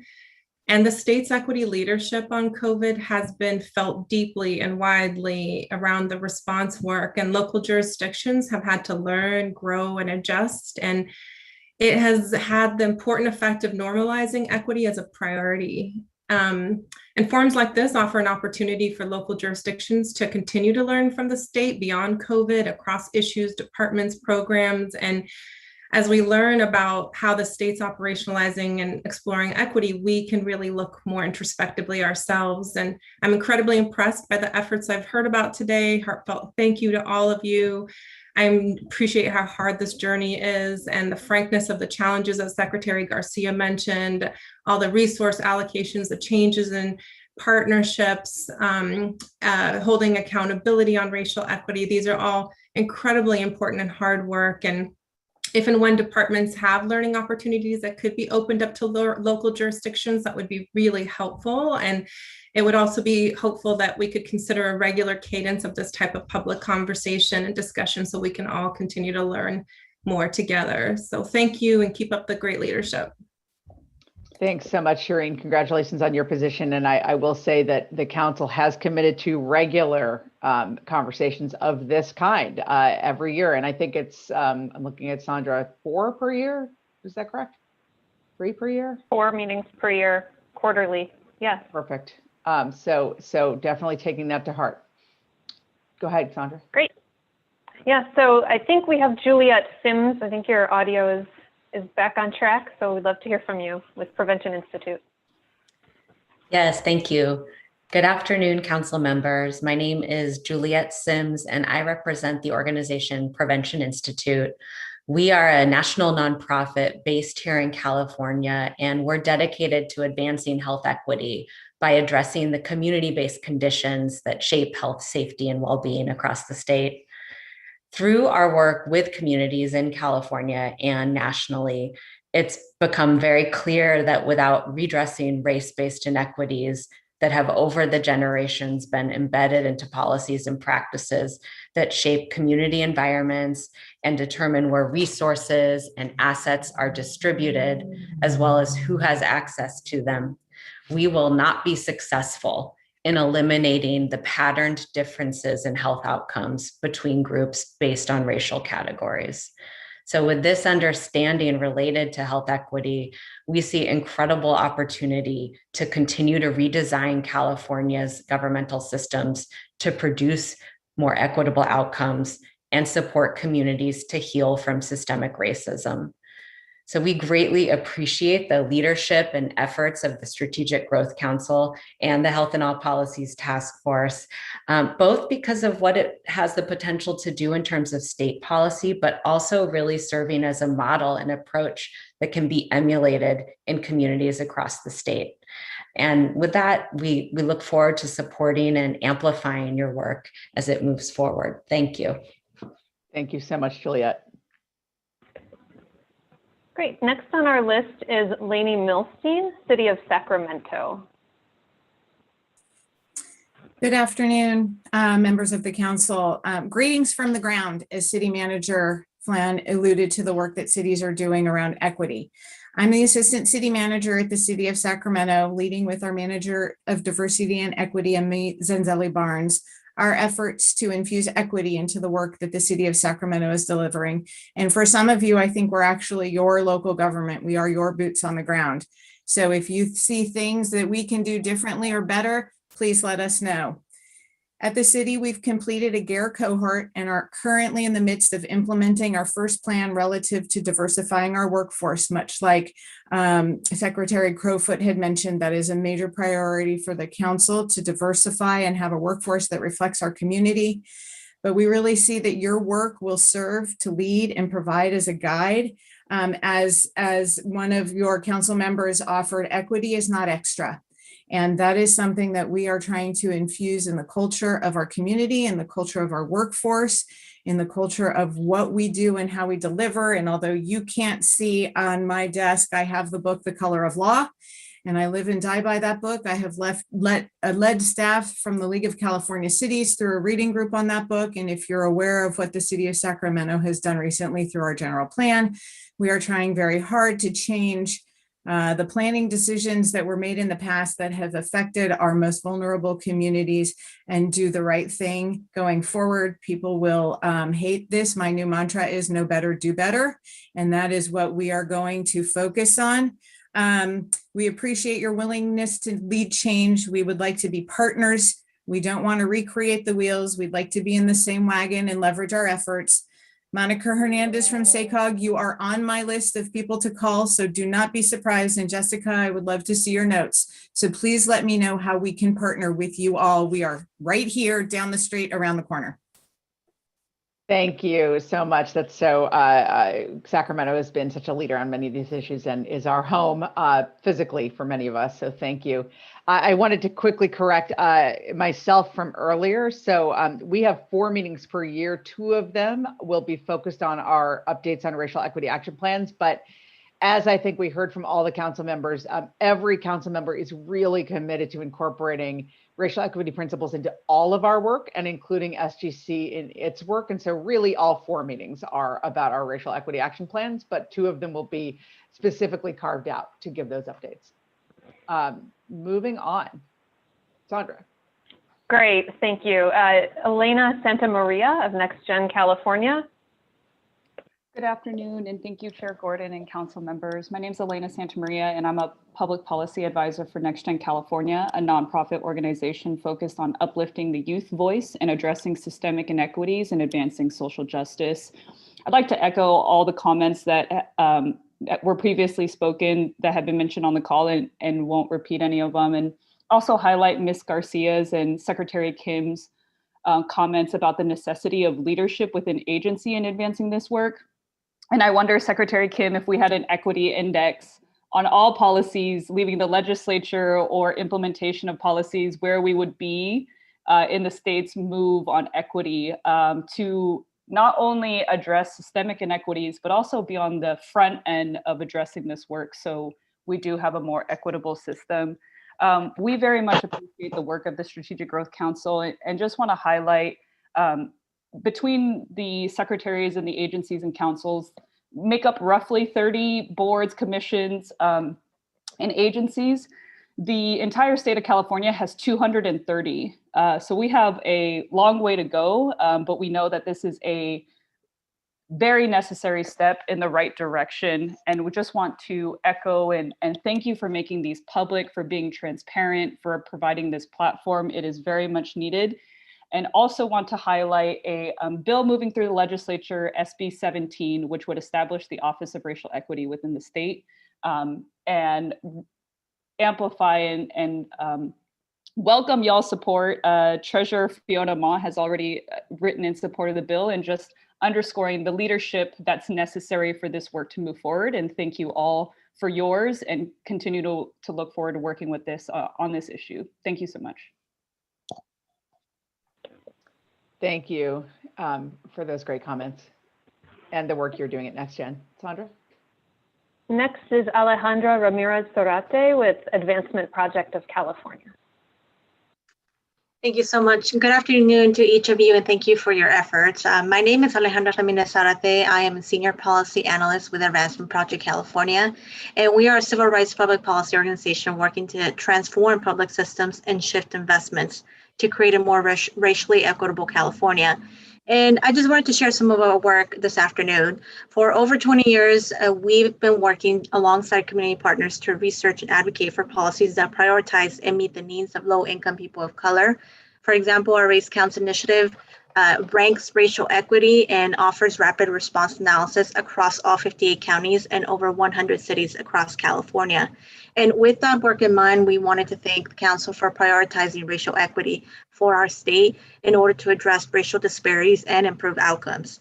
We are also a co-sponsor of SB 17, and as some of you may know, SB 17 does declare racism a public health crisis and establishes the Office of Racial Equity, or the state ORE, and as well as the Racial Equity Advisory and Accountability Council. And we feel that this bill is a natural continuation and next step to the work, great work that you have all been doing to address racial equity in the state of California. We do understand, though, that you may be limited in how you can show support, but we would appreciate any insight you could provide, considering the work you're already advancing to ensure equity is driving the process and not just an afterthought. Thank you so much. Thank you, Alejandra. Appreciate your comments. Sandra? And I've lost track of numbers. we're getting close.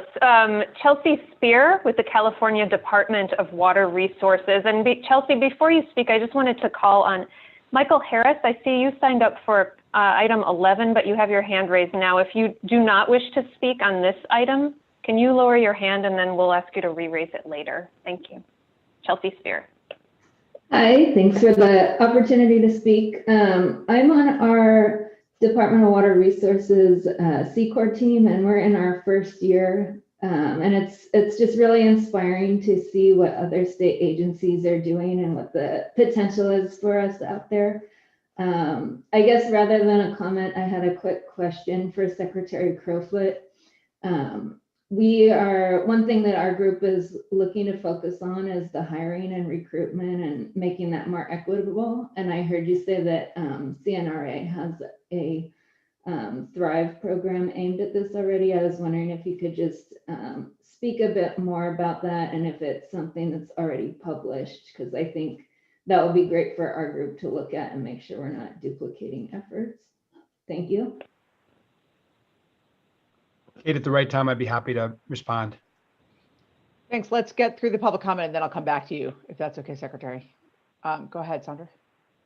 Thank you. I'm seeing no other public comment cards for this item. However, I do see one hand raised. So Luis or Michael, if you could unmute Michael Harris's line. And Michael, can you tell us if you wish to speak on this item, item 7, please?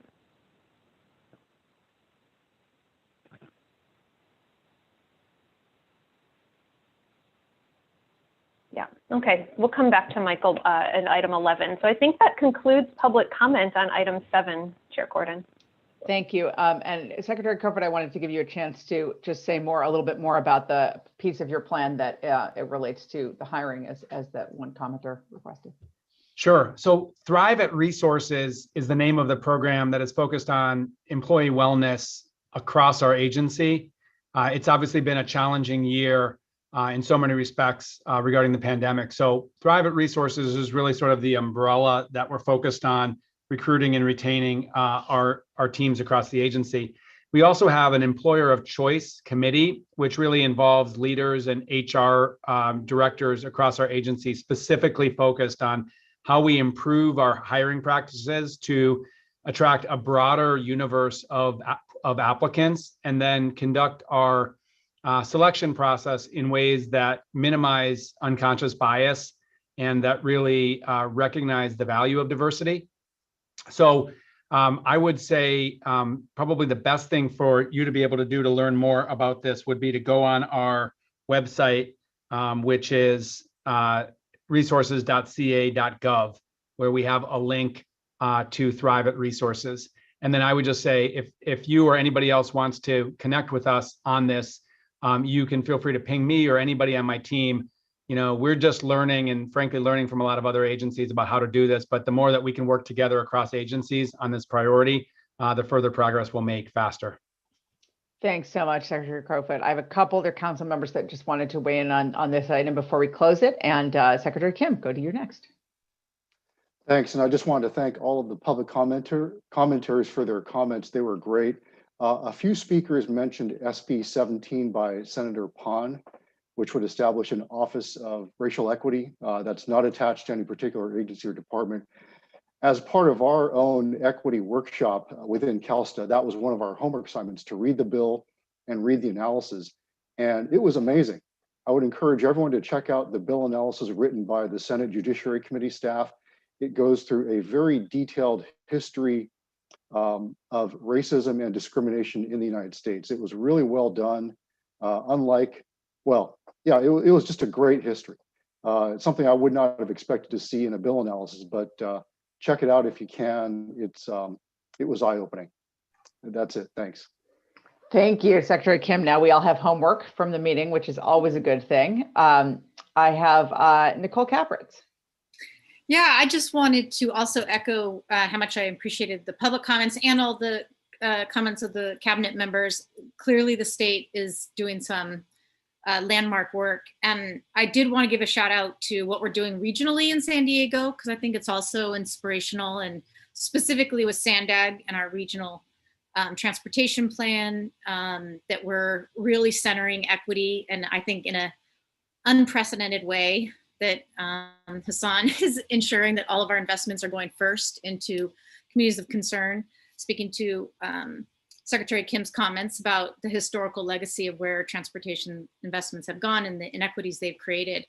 And both our city and our county are starting offices of race and equity. And I know that they're not first out of I know other cities have done it, but I'm proud that, we're finally catching up in that arena. But I do think our regional transportation plan, fingers crossed that it passes and, we can fund it and all that good stuff. But I think it's going to be game changing for our region and hopefully from an equity perspective. And the last comment I just want to make is that I really agree with what I heard the governor cares about in terms of outcomes, because at the end of the day, when you hear from the frontline environmental justice communities, they still feel that cap and trade and some of these other policies have not really benefited them in terms of the actual metrics of air pollution or, what they're experiencing to their health or their community. And I just want to make sure that, at least put voice to their perspective that we still have a long ways to go. And I know everybody here is committed to that. So this is not really a criticism, more just a reminder that we always have to, I think the metrics are going to be important so that the communities on the front lines feel like, they're being heard and we are actually going to make a difference in their public health outcomes. Thanks so much, Nicole. And also for all the work you've done on the ground on this in San Diego. And I think Council Member or Secretary Castro Ramirez with the last word.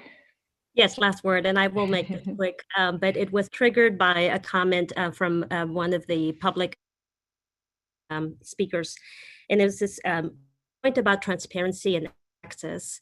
And, really, I think it's important I share that I think we all also recognize that equity is also about access, right? How are we ensuring that as we implement programs, as we carry out new policies, that we are getting either those investments or resources to the individuals, to the families, to the communities that they were designed for. So I feel that we are doing this holistically, right? It's not just about getting something in writing and sharing it. It is also about doing the heavy work of looking at how something is being implemented. So today I'm here in LA. I spent the morning in East LA with Supervisor Solis's office, and I was there to help sort of amplify the importance of getting the vaccine to the Latino community, to the communities of color, but also I was there to do more about getting information about the California COVID-19 rent relief program, which was a program that got deployed March the 15th that provides rental relief and assistance to tenants and landlords that have accumulated rent back to April 1st of 2020. And one of the components as we launched this program included gathering data on the number of individuals that are applying, but also gathering demographic information to really understand if the individuals hardest hit were actually connecting and accessing this resource. So we've received about 54,000 applications from across the state, another 100,000 applications that are in process. 80% of the completed applications that have come in are coming in from tenants or renters that are making below 80% of AMI, below 30% of AMI. So what does that say to us? We are effectively getting to those households that have been hard hit, that are economically challenged and struggling. And then, of course, we are also taking a close look at the racial and ethnic representation, and day by day looking at these numbers to figure out where we're not meeting our targets based on the population that we're trying to serve. So I share that as an example because I think that one of our council members from Southgate, mentioned this, right? That even at the state level, some of us think from the local level perspective, and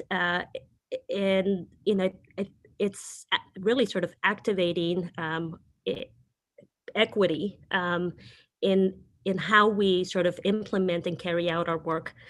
So I was just inspired by the comments, inspired by the work that is happening, and just delighted to see that we are, thinking holistically, right? From the policies, the protocols, the practices, all the way to how we're implementing, measuring, and course correcting where we need to course correct.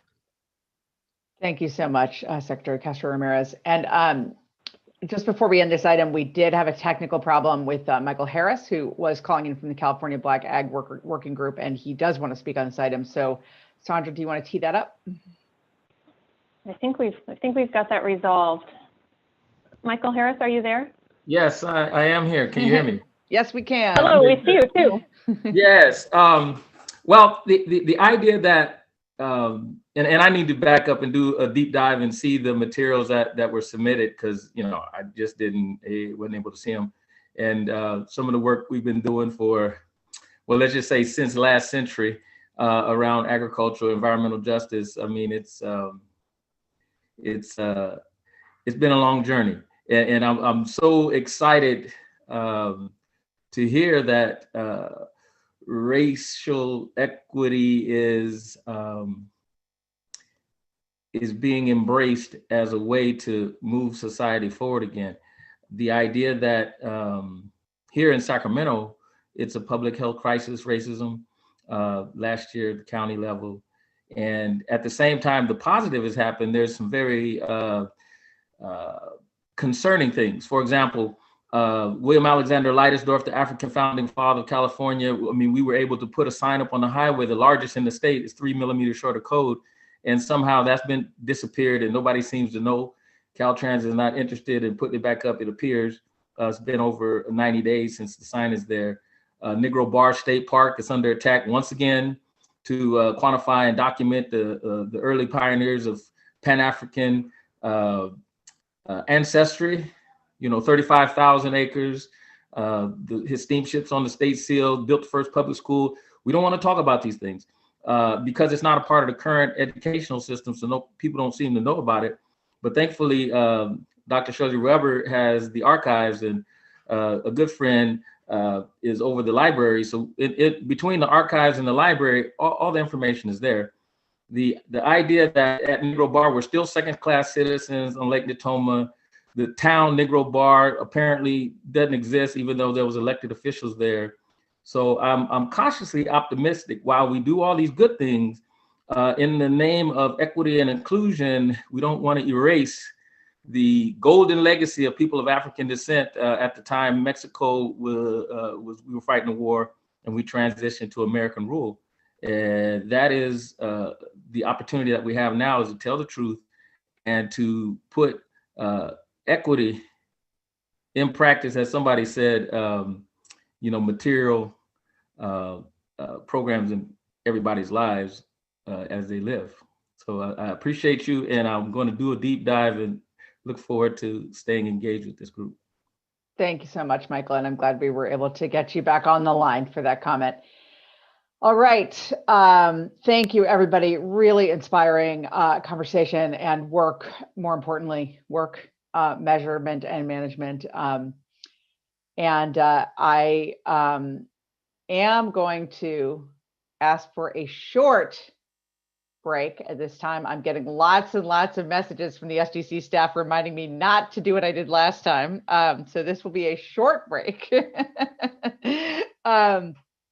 I am looking at my watch and it says that it is 3:03 p.m. 3:04 p.m. All right, Louise is saying yes, that's correct. So I'm actually going to say a 6-minute break, which would be 3:10 p.m. that we're returning. Is that right? Am I right? Okay, 3:10 p.m. We'll see you guys then.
Okay, it is 3:10. Welcome back. If you are a council member, please put your video back on. Thank you for doing that. Hello, welcome back. Sorry not to give you a half-hour break this time, but you know, I got in trouble with the SGC staff for that last time. So thank you. Welcome back. Thank you, public members. Welcome back. For those who are on the phone, we are going to resume our Strategic Growth Council meeting, and we are going, because I see we have quorum, we're going to resume our meeting with item 9 on, item 8 on the Sustainable Ag Land Conservation Program. And we have Virginia Jameson, who is our regular attendee and SALC speaker with us from the Department of Conservation. Virginia. Hi, thank you. Good afternoon, Chair Gordon and members of the council. My name is Virginia Jameson. I'm a program manager at the Department of Conservation, which administers the SALC program on behalf of the Strategic Growth Council.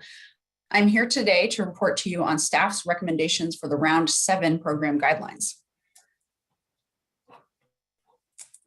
So Fabiha, next slide, please. So my presentation today will consist of a brief overview of the program accomplishments, the staff recommendation, a description of the proposed changes to the guidelines, and next steps. Next slide.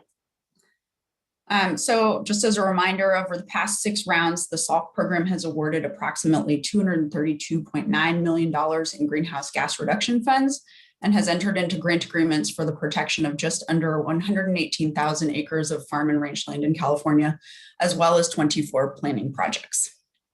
Next slide, please. The proposed action before you today is to adopt the final Sustainable Agricultural Lands Conservation Program fiscal year 2020-2021 Round 7 program guidelines. Next slide. So here's a quick overview of the process undertaken by staff to come to today's recommendations. In January, the SALC Interagency Committee met to review ongoing stakeholder comments on the program. These discussions then informed the creation of the draft guidelines, which were released in February. And then program staff held virtual workshops in March, and public comment closed on March 23rd. And then program staff took the comments and updated the guidelines based on that input. Next slide. So here is an overview of the proposed changes. First, we incorporated equity and other aims related to the Executive Order N8220 into the program goals. We revised the application project process to make eligibility determinations at the pre-proposal stage. We added optional funding for carbon farm plans. We reduced the points possible for the selection criteria and reorganized them to better reflect the program goals. We clarified the program's building envelope policy.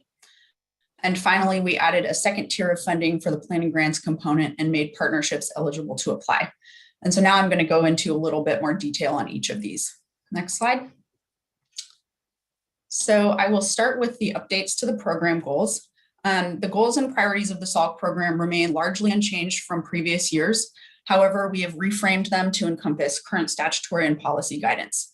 The proposed inclusions this year are taken directly from Executive Order N8220 and SGC's Racial Equity Action Plan and include climate neutrality and resiliency, equity, land conservation, the protection of biodiversity, economic sustainability and food security, and the promotion of nature-based solutions, which is the use of sustainable land management practices to tackle environmental, social, and economic challenges. Again, prior guidelines recognized and prioritized many of these co-benefits, but these guidelines set them out as specific program goals. And then finally, staff proposes removing the reference to AB 32 from the program goals since the state has updated its targets. Next slide, please. A second change is to revise the application process to make eligibility determinations at the pre-proposal stage. One of the ongoing challenges in the SALC program has been communicating to potential applicants the types of projects we'd like to see.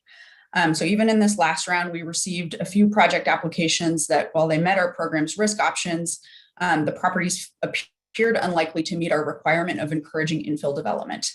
In the past, we have used our interagency review process to confirm eligibility, but that meeting is towards the end of the year, and so a lot of staff time still goes towards evaluating those projects.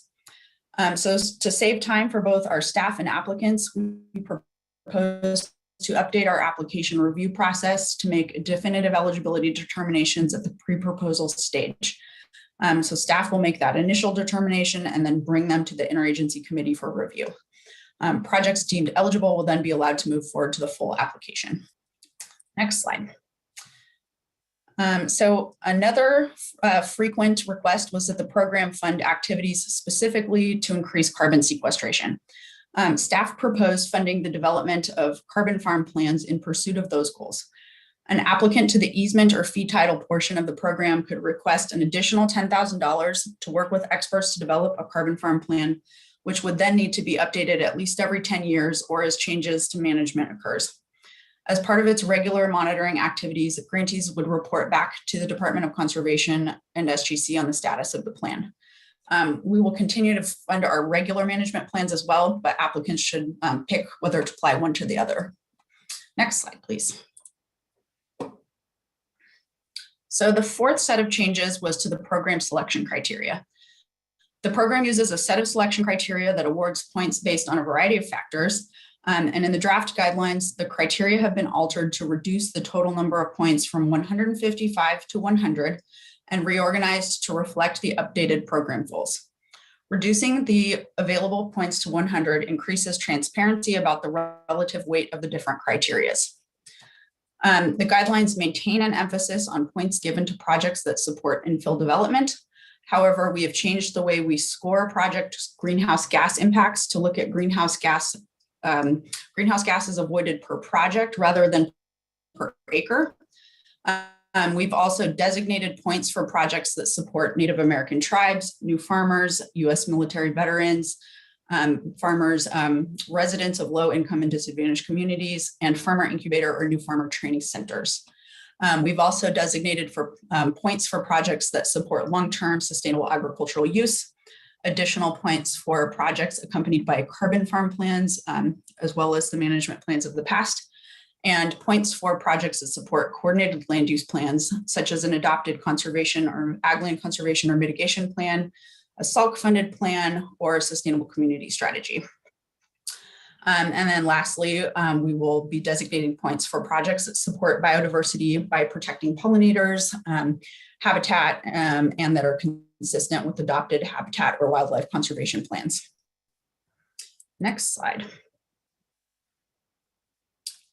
So next, we clarified the program's building envelope policy. On conserved lands, a building envelope is used to designate where buildings are allowed to be. And in prior rounds, it was determined that SALC easements or acquisition deeds should not preclude farm worker housing from being built in the future. So to clarify our policy there, the round 7 guidelines propose that applicants be required to either identify in the pre-proposal at least one building envelope that contains existing structures, envelopes for any future structures that may be built. And if the applicant is not able to identify one of those at the pre-proposal stage, we would ask that they at least identify a process to establish a building envelope in the future. And next slide. And then finally, staff recommend additional funding for planning grants. In the past, local government planning organizations were eligible to apply for planning grants of up to $250,000. This year, we heard comments that the program would be much more effective in complementing our infill housing projects and doing more extensive community outreach if we had an option for a second higher tier of funding. The second tier would support partnerships between local government agencies and other types of community-based organizations like land trusts, resource conservation districts, and academic institutions. And we also heard that the local governments themselves don't always have the resources to put together those applications, and that a partnership with these types of entities would help, especially if the entities could drive that. So staff support these ideas.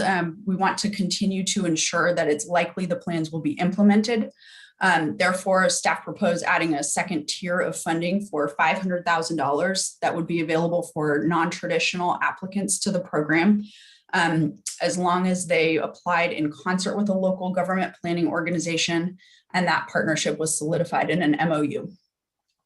And finally, the program has been putting a lot of emphasis in the past couple of years on providing technical assistance for planning grants. So staff propose increasing the amount that may be allocated to planning grants from 5% to 10% of available program funds. So that is my last slide on proposed updates. And before we return to the next, to the recommended action, I just want to outline some next steps. So if you approve the round 7 guidelines today, we will release the round 7 solicitation. And in that case, pre-proposals for acquisitions would be due on June 1st. Pre-proposals for planning grants, which are optional, would be due on July 1st. And then by July 24th, staff would provide any feedback on those pre-proposals. And then the full application would be due in September on the 10th. We anticipate making project awards in December. And that's the schedule. But the last thing I'd like to add is that the Department of Conservation staff, SALC staff, would really like to thank Louise for her leadership over the years. So with that, that concludes my presentation. Next slide, please, Fabiha, and returns us to the staff recommendation, which is to adopt the final Sustainable Agricultural Lands Conservation Program fiscal year 2020-2021 round 7 guidelines. Thank you. Thank you so much, Virginia. Sorry, there are several folks sending me several messages. I do know that Darwin Musavi has come in as Deputy Director for CalSTA for Secretary Kim. I believe Deputy Director Koch-Liebert is coming in for Secretary Castro Ramirez, though it looks like she's not here yet. So with that, I wanted to give a moment for council member discussion. I will then give a moment for public comment, and then we will do a vote after that. So I have Secretary Crowfoot, and then I'll get to you, Secretary Ross. Thanks so much. I just wanted to compliment the team that leads the SOG program for integrating our priorities related to equity, to climate action and resilience, and to biodiversity. And I'm especially thankful that the proposal removes eligibility barriers to tribal communities in California. So I'm excited about these changes and look forward to supporting them. Thanks so much, Secretary. Secretary Ross. Sure. I just wanted to also call out the inclusion of equity, but I also wanted to point out that in our first ever farmer equity report that was published in January of 2020, one of the most profound problems facing small, beginning, historically underserved farmers is land tenure. And that's part of the reason that conservation investments are not being made on this land if you don't know if you're going to have your lease for 3 years or 10 years or 1 year.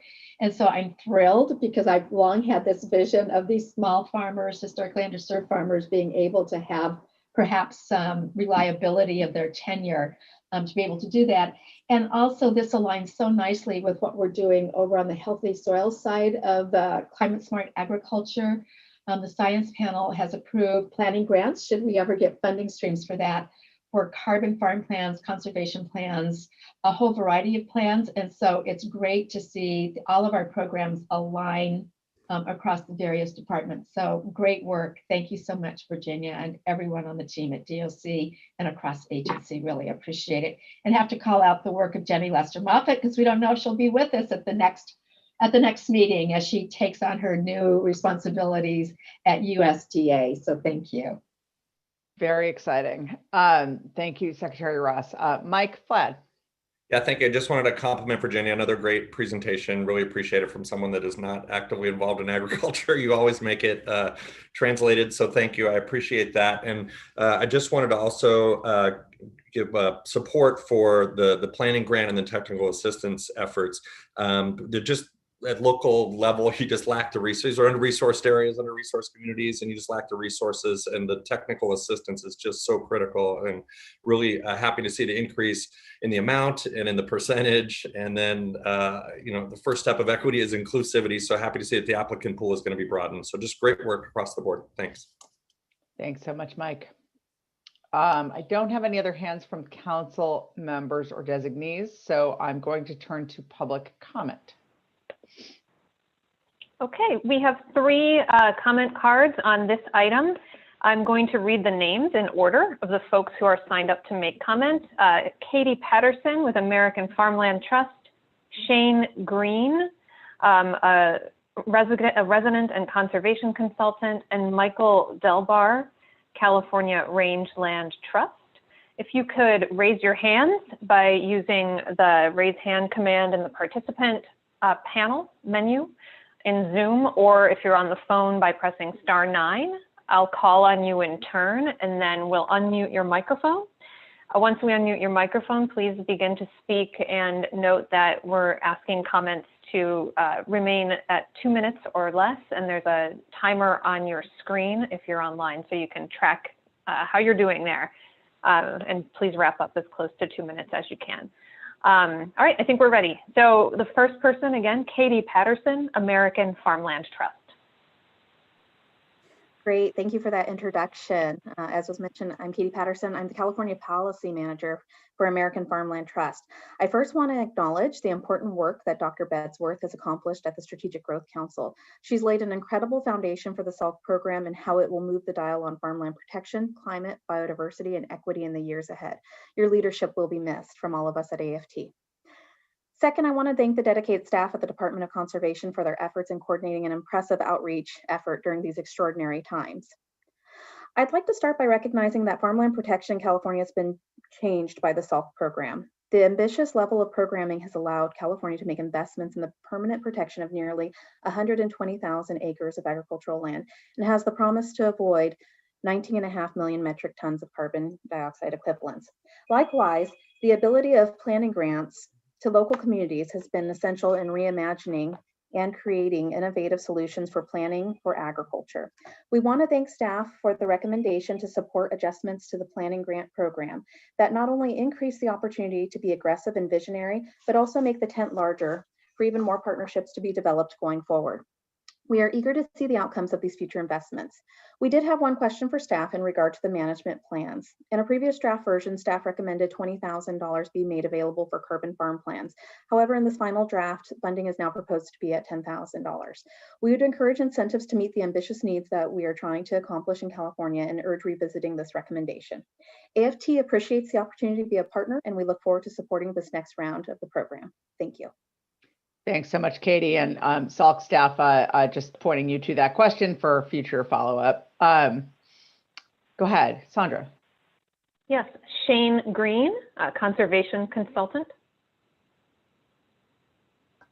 Yes, thank you. Good afternoon, distinguished council members. My name is Shane Green. I'm a resident of Humboldt County and a longtime conservation practitioner. As someone who's participated in the SALC program, I support the program and its aims, and I appreciate the Department of Conservation staff, who I found to be helpful, dedicated, and capable. With all this in mind, I don't think the final guidelines go far enough in incorporating the legitimate concerns raised by multiple parties during the March public review process. I believe further revisions are needed to better meet the stated objectives of reducing greenhouse gas emissions, advancing the directives of Executive Order N8220, and implementing the program in a manner that's most consistent with statutory guidance as pertains to eligibility. In particular, I ask the Council to carefully consider the lost conservation opportunities associated with SALC's current treatment of rural agricultural lands, and especially rangelands. My own conservation work focuses on a roughly 11.5 million acre area comprising Del Norte, Humboldt, Trinity, Mendocino, and Siskiyou counties. This vast rural area has only 8 towns that meet the definition of urban area. Yet over the last 2 decades, I've watched tens of thousands of acres of working farms, forests, and rangelands converted to rural residential uses. Of approximately 2.2 million acres of farm and ranch lands that occur here, I conservatively estimate that at least 85% or more are ineligible for SALT program funding under the current eligibility criteria. These excluded or otherwise deprioritized working lands comprise some of the largest, most productive, and most environmentally significant lands in the state. And from a strategic investment standpoint, they provide one of the most cost-effective opportunities for advancing the state's water, carbon, wildlife, and wildfire, and agricultural-related priorities. A source of funding that covers the rangeland component of these projects is currently a key missing link, and SALC is the best positioned program in the state to fill that niche. I think I'll stop there. Thank you for your service, for your leadership, and for your consideration. Thank you so much, Shane. Appreciate your comments. Okay, Chair Gordon, I have just one more card on this item. If there is anybody else who wasn't able to complete a comment card and would like to comment on this item, please use the raise hand function and raise your hand, or press *9 to raise your hand, and we'll unmute your microphone. Otherwise, this would be the last comment on this item, and that's Michael Del Bar with California Rangeland Trust.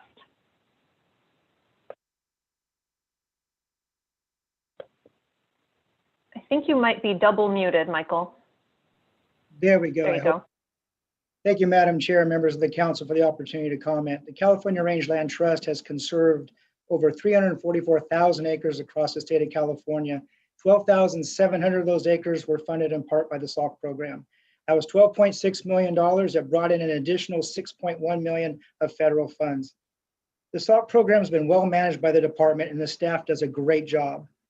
We have 6 more projects coming to bring that number to 25,000 acres. But with each round of the SALC program has narrowed eligibility requirements for rangelands. And these new guidelines are severely limiting eligibility and putting ranchers at a disadvantage. We support protecting agricultural lands that meet the current compact and infill development, but we request that there be a balance between funding of urban, suburban, and rural easement projects. Among the governor's executive order goals are safeguarding the state's economic sustainability and food security, protecting biodiversity, enabling enduring conservation measures, and building climate resilience. But these 4 objectives cannot be met solely by focusing on projects that directly support infill and compact development. The Rangeland Trust and several other organizations provided comments on the guidelines, but only a few of those have been addressed in these revised programs before you. So we know the department's committed to refining these values, this valuable program, but we and many others stand ready to assist, but they need your support and direction to do so. So we ask that you continue this today, give us a chance to work together and find ways to bring some balance to this program and make this work for the rangelands across the state of California. We, as a few of you know, 306,000 acres of our conserved land provide $1.44 billion in climate benefits to the state of California and its citizens. We ask that you help us continue to do that work and postpone this until we have a chance to do a little more refinement to these program guidelines. Thank you all. Thanks so much, Michael, for your comments. And Chair Gordon, that concludes public comment on this item. Thank you to everyone who participated. I wanted to note that Lizzie Williamson is here representing the Natural Resources Agency. So hi, Lizzie. Okay. With that, any additional comment? Yes, Secretary Ross. I don't know if this is a question for staff, but I would like some clarification to be sure that I understand what the last 2 commenters were making with regard to restricting eligibility for ranch land. I think I've gotten lost somewhere in the discussion, and I apologize for that. Well, I wouldn't say that we've restricted it more. I mean, what we're trying to do is hone in on the statutory requirement that the program funds projects that address infill or contribute to infill and compact development. I would say that half the projects that we've funded to date have been on rangeland, and we don't want to do anything to mess up that balance.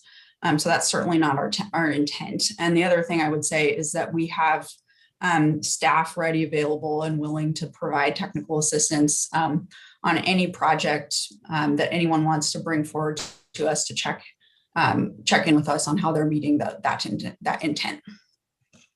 Okay, thanks, Virginia. Thanks, Virginia. Thanks for the question, Secretary Ross. Any other comment on this item before we do a vote? Just as a reminder, the recommended action on this item is to adopt the final Sustainable Ag Land Conservation Program fiscal year 2020-2021 round 7 guidelines, which are the guidelines that Virginia presented on at the beginning of the item. Do we have a motion?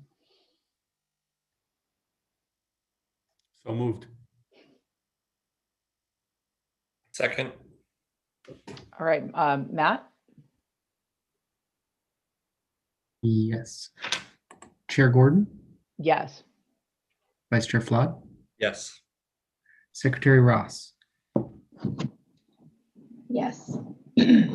Deputy Director Starr, Yes. Deputy Director Yana Garcia, designee of Secretary Blumenfeld, Yes. Deputy Secretary Lizzie Williamson, designee of Secretary Crowfoot, Yes. Deputy Secretary Darwin Musavi, designee of Secretary Kim, Darwin, you were muted. Sorry. You want to say one more time what your vote is? Yes, can you hear me? Yes, now we can. Thank you. All right. Deputy Secretary Darwin Musavi, designee of Secretary Kim. I'm a yes. Thank you. Deputy Secretary Lynn Von Koch, designee of Secretary Castro Ramirez. Yes. Councilmember Kepritz. Yes. Chancellor Munoz. Yes. Motion passes. Thank you, and thanks also again to the commenters. We also had letters on this item, and really appreciate the work of staff to address some of the issues that have come up, and also just the thoughtful nature of those recommendations. So thank you, council members, for that vote. Next item on the agenda is item 9, which is an overview of the outcomes from the Boost Technical Assistance Pilot. And I'm going to turn things over to Louise to do introductions. Great, thank you. I just want to do a quick introduction on this item because it has actually started back in 2018 when the legislature appropriated $2 million to support SGC's technical assistance program. As part of that appropriation, they directed us to partner with the Institute for Local Government on $1 million of that funding.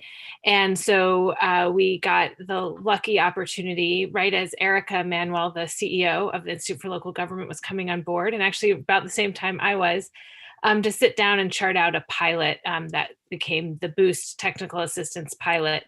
And so I just wanted to give that background of sort of how this pilot came about, really through this direction from the legislature, but it has been exceptionally successful, as you will hear from Erica's presentation. It's something we are currently looking to replicate through our Community Assistance for Climate Equity program, and I think presents a really promising model for how we're supporting communities. So with that, I will turn over to Erica. Thank you.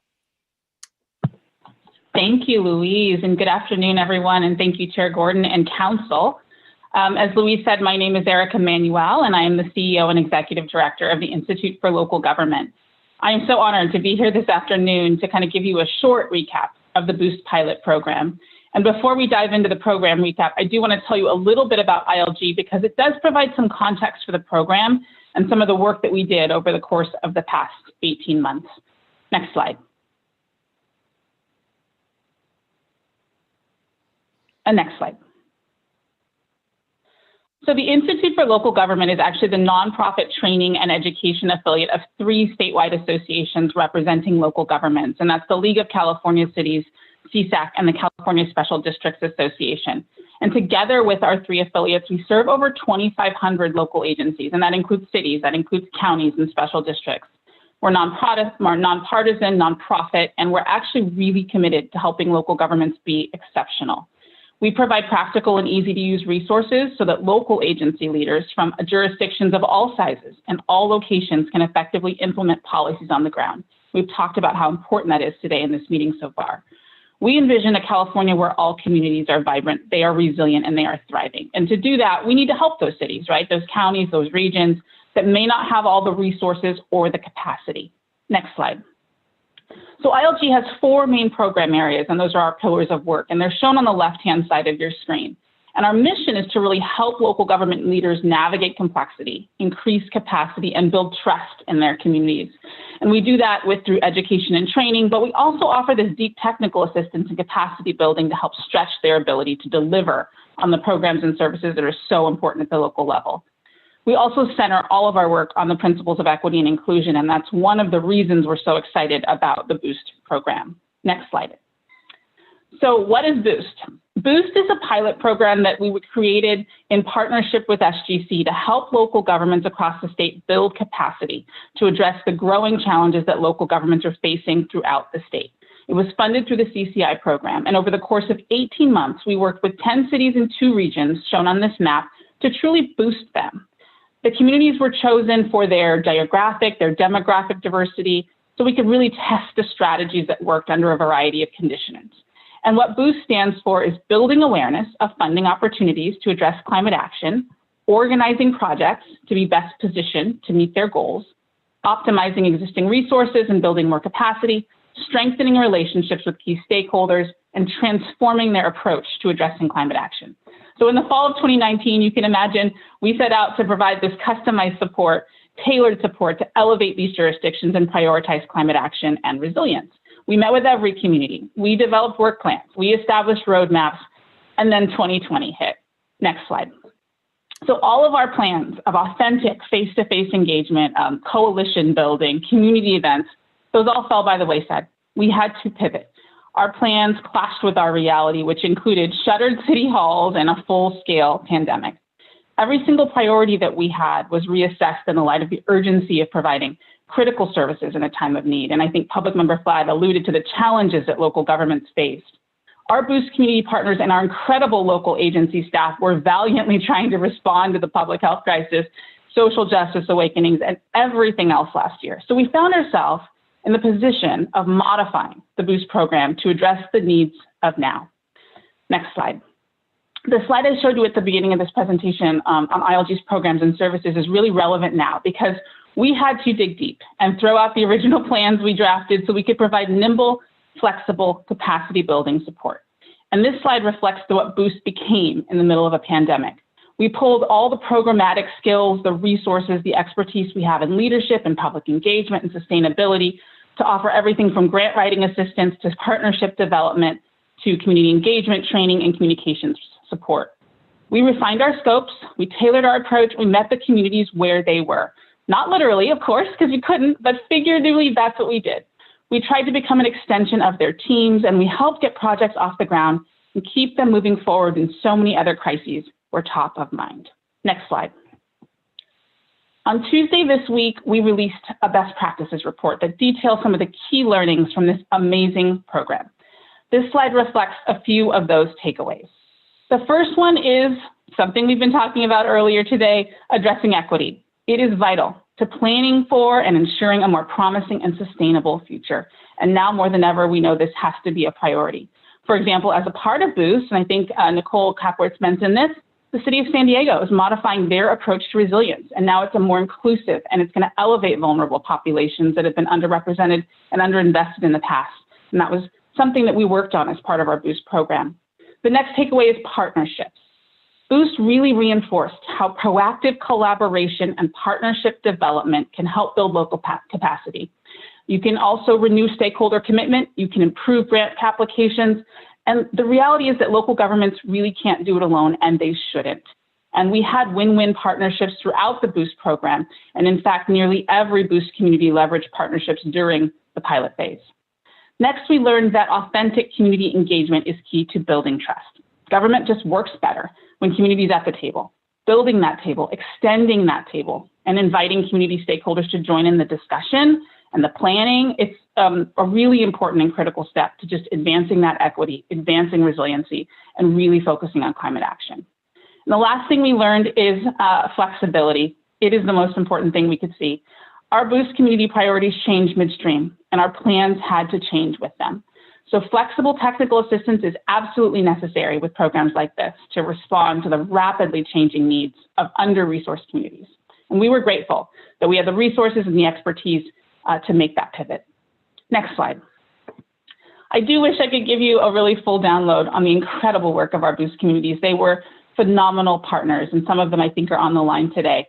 But in the interest of time, I just want to give you a snapshot of some of the things we accomplished over the course of our time in 18 months.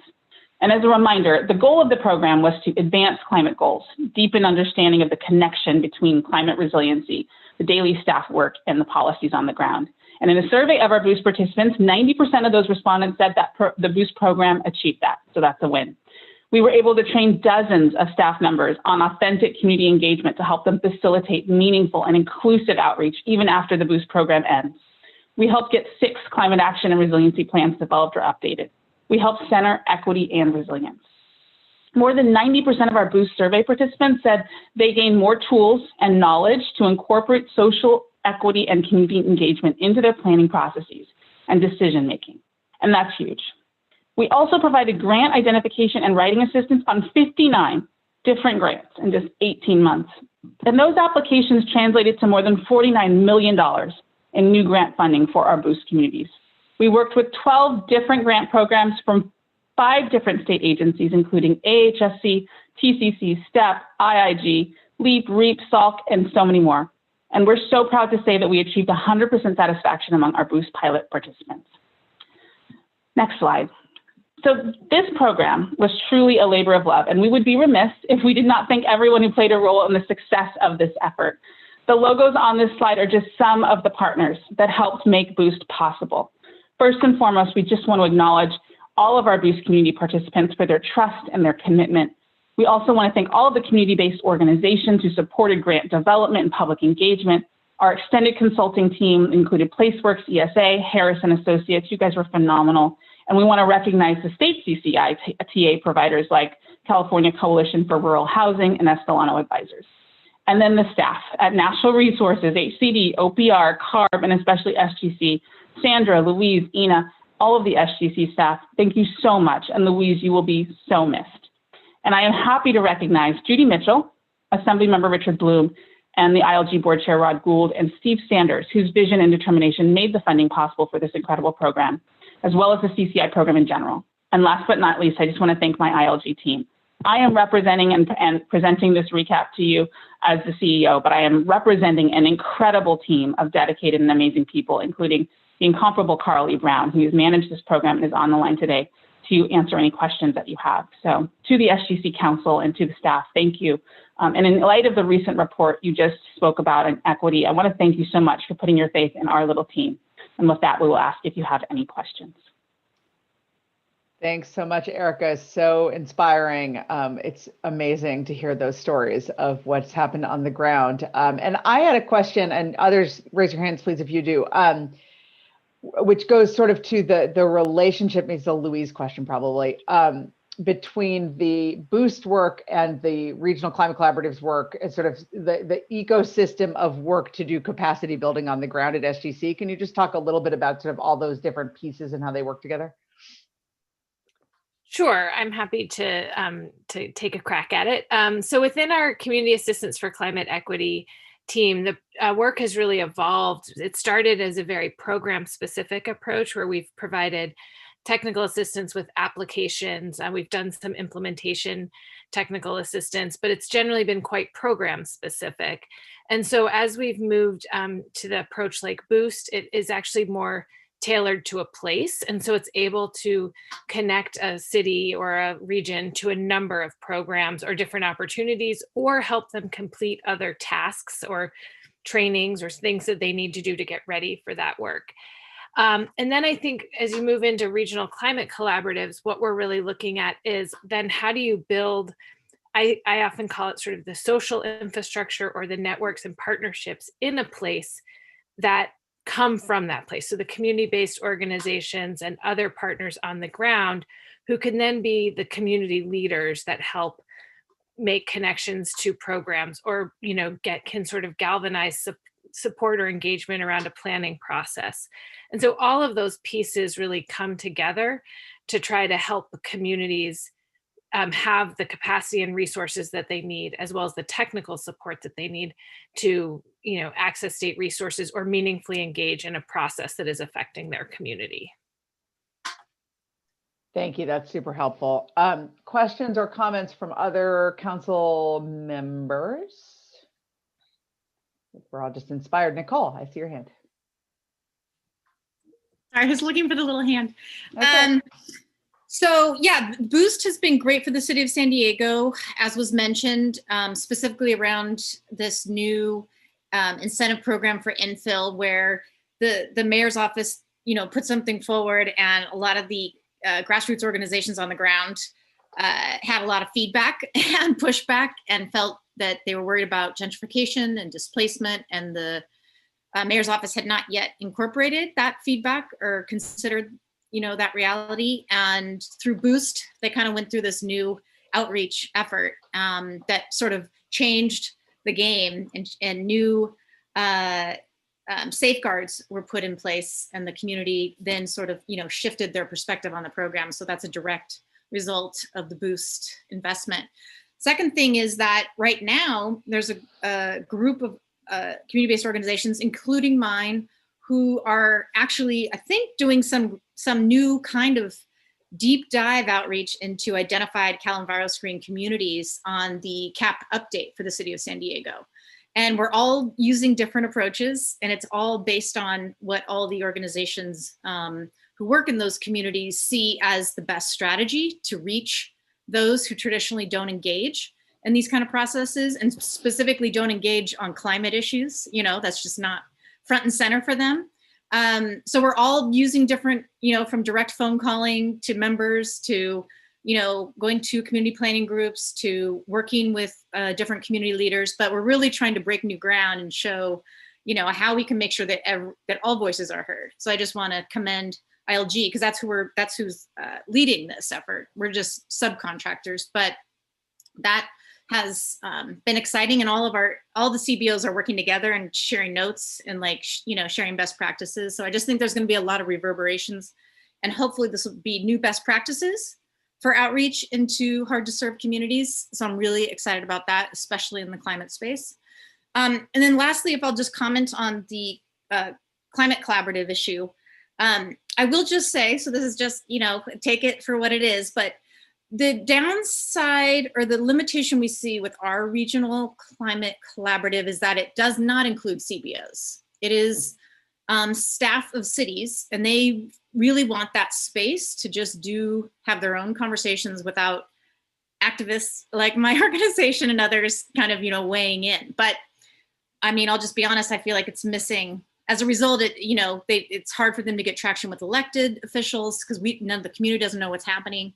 And, we're not there to sort of help shape their recommendations. So there's a bill going forward in the legislature that hopefully will combine some of these ideas so that there is a broader network of engagement by interested stakeholders, including elected officials and including CBOs. But I couldn't resist. Sorry, I just had to weigh in on the San Diego Climate Collaborative, but just wanted to, of course, echo how valuable Boost has been to San Diego, and how it's, the pebble effect it's having to us, trying even new and different strategies. Thanks, Nicole. And what bill is that, just so that folks know? I knew it. I knew you were gonna. I was like, sorry. No, I forgot. And I can't remember the author. This is horrible. We're like a co-sponsor. It's hard because there's so many numbers. It's hard to remember them. If you remember, come back and let us know. That's all right. All right, I've got Mike with his hand up. Yeah, thank you. Just congratulations, Erica. I think I was the only council member on when this was initially funded, and there was a little bit of risk, right? You have your own capacity issues, even on a good day, and then to take this on, and then to excel in the way that you did, especially during a pandemic. And Carly, you're a rock star. You know that local government has so much trust in you and your representation on behalf of ILG, and congratulate Rod Gould on my behalf and the rest of your board members. And I know Steve Saunders is looking down on all of us, and he's very, very happy at the accomplishment and the fruits of his early labor. I've said it already in this meeting. It's just so critical, this capacity building and creating for local government. And You all are just such a tremendous resource on a variety of fronts for local government at ILG. So thank you for that.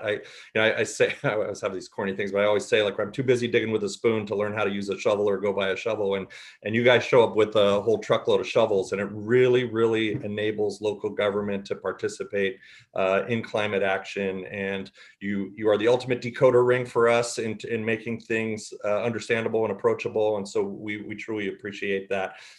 You mentioned it's a promising model. I think we need to continue to replicate with you and with this model as often as we can. You do meet each city where they are. All cities are not created equal. They do not have the same resources. And those cities that are serving under-resourced communities are those that are in the most need of the services. And they're our target audience at SGC. So I really think this is a smart partnership that should be leveraged and continued in the future. And congratulations. And I know it didn't come without a whole bunch of hard work. So well done. Wow, smartnership. So it's a whole new word for us, Mike. That's impressive. I just created that about 10 seconds ago, I think. Awesome. It happens a lot. Usually it's not very good. I love it. And Carolee, just want to recognize you since I see you for all your hard work on this as well, and the rest of your team. So thank you. So inspiring. Really exciting to see that work. I don't see other questions from my folks here. Nope.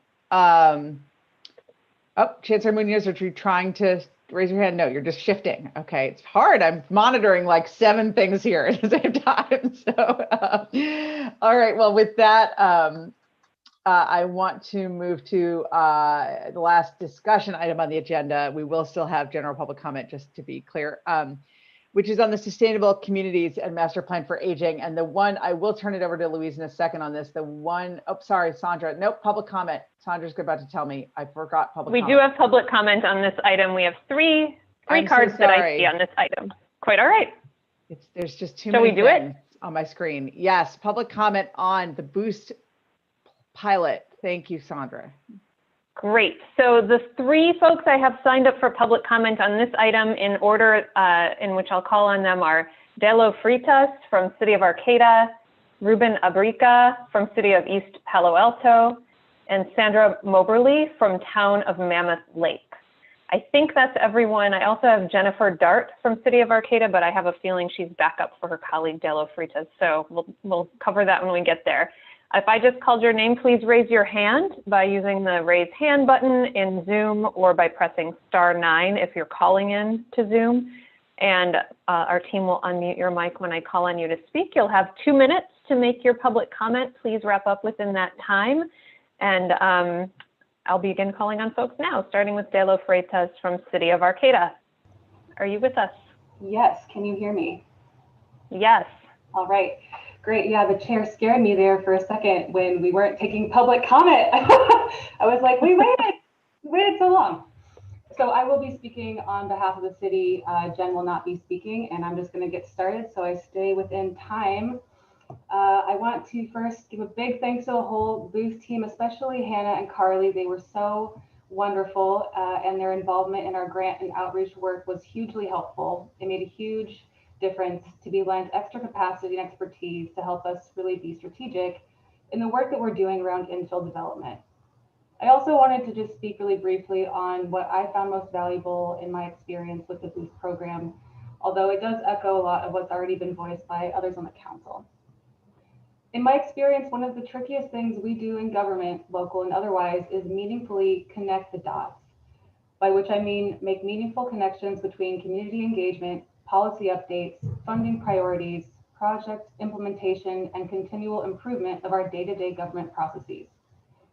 Our Boost team worked hard with us to draw those connections between each of those steps and provided us the necessary tools to ensure our success along the way.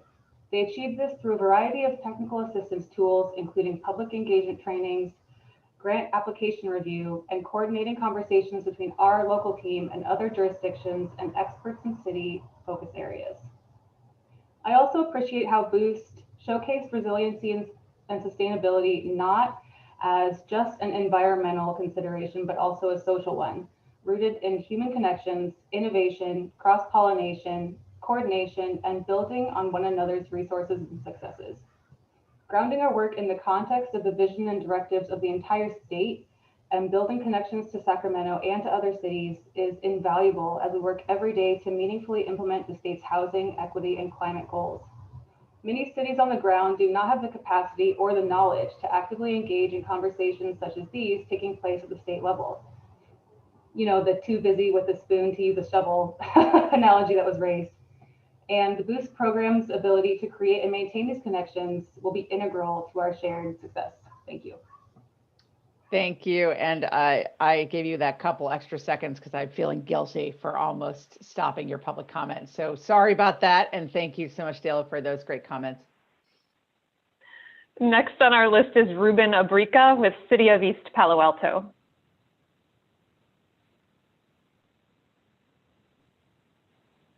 Ruben, yes. are you with us? There you are. Thank you for the opportunity. Chair Gordon, members of the council. I currently serve as the vice mayor in the city of East Palo Alto. And a long time ago, I was actually involved in the movement to incorporate East Palo Alto in the 80s. And I served on the first city council. We are one of those so-called majority minority communities, and we've been so for 50 years. And in the Bay Area, we sort of stand out also because we have experienced a lot of the, historical systemic sort of oppression and racism. We turned a former county dump into a beautiful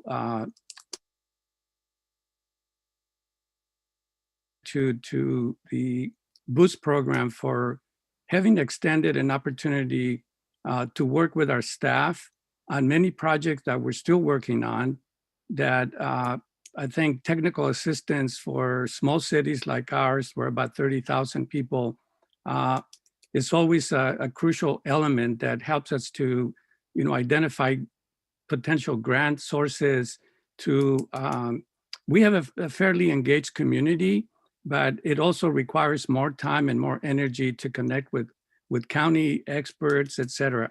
So I really want to, once again, on behalf of the city, express our appreciation for the flexibility, for listening to us, for teaching us some new things, and hopefully us maybe learning from us, because I think all the communities in the Boost system have definitely something to offer historically from their experience. It's just that it's been a little harder. So I definitely want to thank the Growth Council for your support of this. And I hope to see that extended to more places. And you're all welcome to come and visit us at any time after this pandemic. Thank you very much. Thank you so much, Ruben. My law career, when I used to be a tenant organizer, started in East Palo Alto. So have a lot of room in my heart for your city and really appreciate everything you're doing there and your kind words. Sandra. Kate, we've reached our last comment card. I just want to mention if there's anybody else who wanted to comment on this item, please raise your hand now, and we'll call on you after this last person.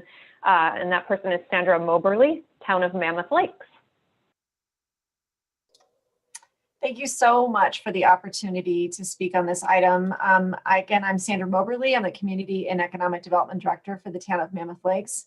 I wanted to take this opportunity to extend my heartfelt thanks to Carly, Kim, and everyone at ILG for the assistance you provided through this Boost program.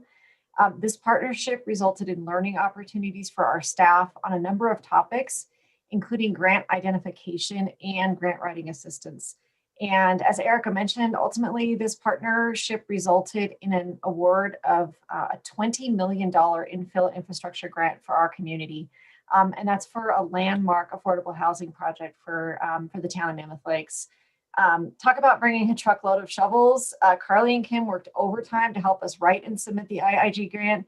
And this grant is critical in helping us start this project this year. So I know that we would not have received that funding without this partnership. So we are truly grateful to this program, to the ILG staff, and we thank you so much. So thank you so much. Thank you, Sandra, and thanks for the really nice comments. And again, to ILG and your staff for this amazing work. Again, really inspiring. That, I believe, was our last public comment. That's correct. All right, thank you. So I will now do what I preemptively did before, which is, and thank you again, Erica and Carly, to move to item 10, which is the discussion of the Sustainable Communities and Master Plan for Aging. And the thing I was going to say before, and I will now say, is I wanted to just take a minute, because it's very related to this item, to say that somebody who many of us worked with in California for years on these issues, and very recently on a particular report on transportation quality of life in older adults, was Marty Wax, who was a professor at UCLA, but before that, a professor at UC Berkeley and my advisor when I was at planning school at UC Berkeley. Really just a force in the transportation field, focused on equity, focused on finding ways for people to be able to have access to jobs and housing and transit, and just really a tireless advocate for many of the things that SGC stands for. So Marty tragically and unexpectedly passed away about a month ago. It really is missed. And I will say that the report that he did, that OPR and SGC were both involved in, on finding quality of life and transportation options for the rapidly aging population of California, is now completed, and also will be featured in research coming out in the Journal of the American Planning Association next month. So just wanted to take a moment to remember Marty, one of the people who inspired me, and I think many of us in this space. And with that, we'll turn it over to Louise to introduce Kim. Great, thanks, Kate. And I will do this quickly, and I recognize we're dwindling, so I'm really excited that Kim McCoy-Wade is here to be able to talk about the Master Plan for Aging, which came out of a 2019 executive order from Governor Newsom. I think, like many of the things we work on, COVID-19 really made clear how we need to support the aging population in a way of social cohesion and sustainable communities. I know a number of our agencies have been involved and are named in the Master Plan for Aging and taking the lead on a number of issues. But hopefully this can just start a conversation of sort of ways in which SGC can help to support the implementation of the plan and the actions. So Kim, thank you for sticking with us. I know you've been here for a while, so appreciate it. And yeah, hopefully this is the start of a conversation. Absolutely. Thank you so much. I feel like I'm that teaser that comes at the end of the television show to get you to tune back in next week. So I will play the role of the cliffhanger. So let's talk about aging. I'm sorry I've heard part of your conversation because there is so much alignment. Can we go ahead to the first slide? We have to start with data when we have this conversation. I'm going to leave you with one fact, one chart. If you can go to the next slide, please. I know everybody here knows the orange bars on the right, that the number of people aging and living longer is growing.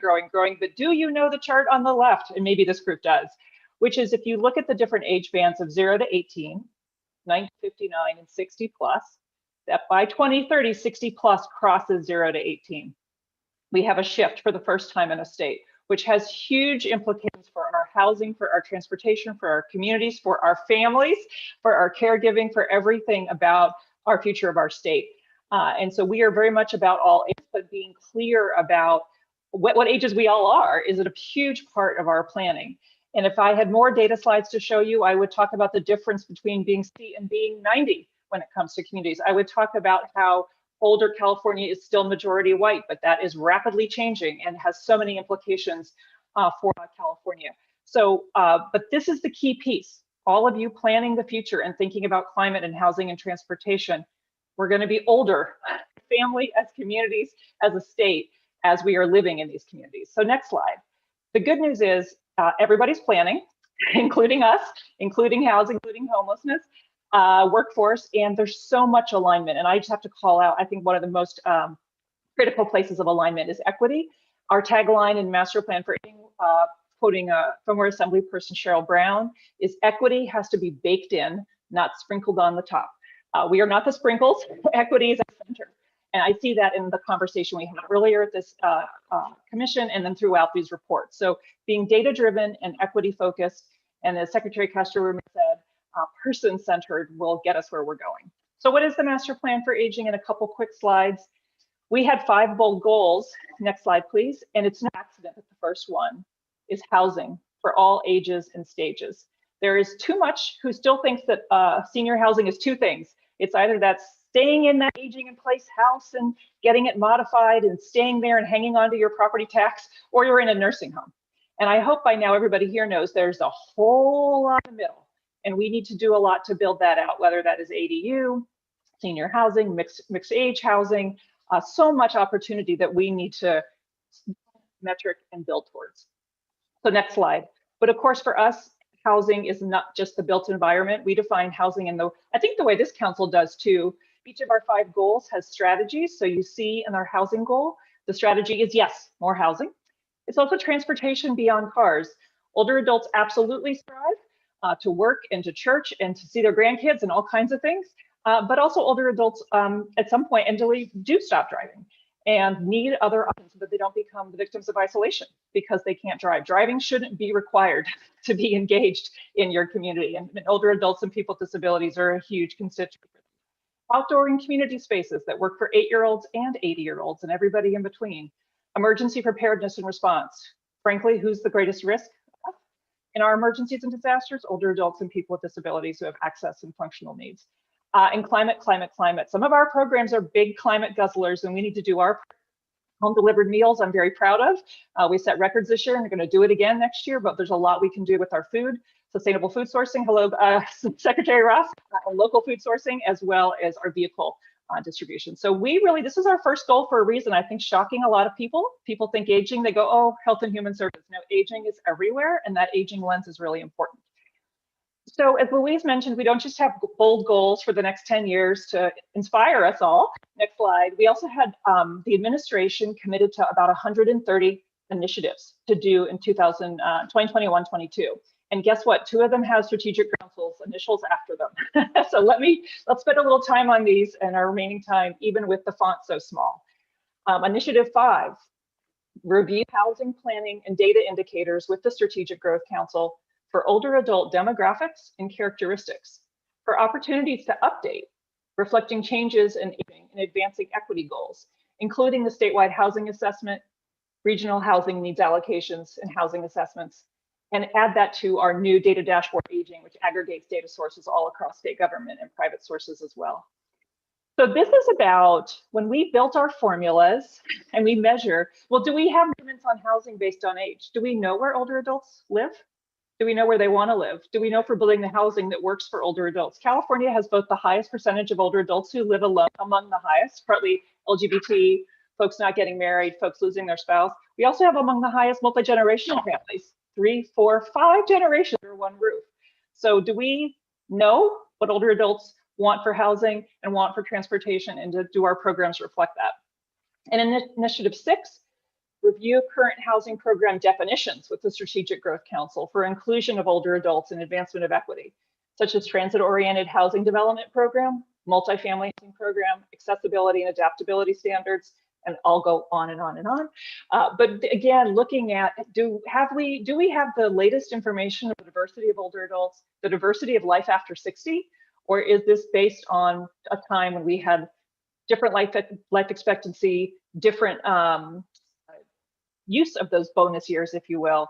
And so making sure that we're able to track where, if the majority of older adults are going to be over 50, over 60, are we able to see and plan and measure success in an equitable and attainable way? So this is the work we want to do with you. I know we'd like to kind of kick it off here, although we're doing so much work with all at different agency tables and stakeholder tables, including tomorrow, our agency, the Health and Human Services, kicking off the community living table. How do we help people live in the home communities of their choice as we age, with the secretaries from housing and transportation joining us. So we're so grateful for that. But really, next slide, we just wanted to make this connection with all of you. Thank you for the support in developing it, and figure out how we can get to work on making sure we are all planning for the shared vision with the right data and the right equity baked in so that we can hit these goals of California for all ages. Thanks so much, Kim. That is excellent, and been really fortunate. Many of us have been fortunate to have opportunity to be participants in this process, and have been really, I think, amazed by the statistics. That is a really big deal, that crossing of the line that you showed in the first chart, and really significant to how we plan our future growth in the state and how we support our current growth. So it's really so relevant to the conversation that we have here at SGC. I want to open up to any comments or questions from council members, many of whom I know have been involved in this process and are all tired, but this is actually really, I will say that that as I get older, 60 seems really young to me to be thinking about that as the beginning of a conversation about aging. So I want to put that up so I feel a little bit less close to it, but that seems young. I must be getting older. I've got Mark Starr's hand. Exactly. We don't call it. Yeah, we don't call it the master plan for older people. We call it the master plan for aging because we're all doing it. We're all aging. We're all on our own journey. Mark, go ahead. Yeah, thank you. I just be a little self-serving since it's our agency, but also just want to really compliment this program and what's been sketched out. It is definitely a teaser, and hopefully we'll get more into it in the future.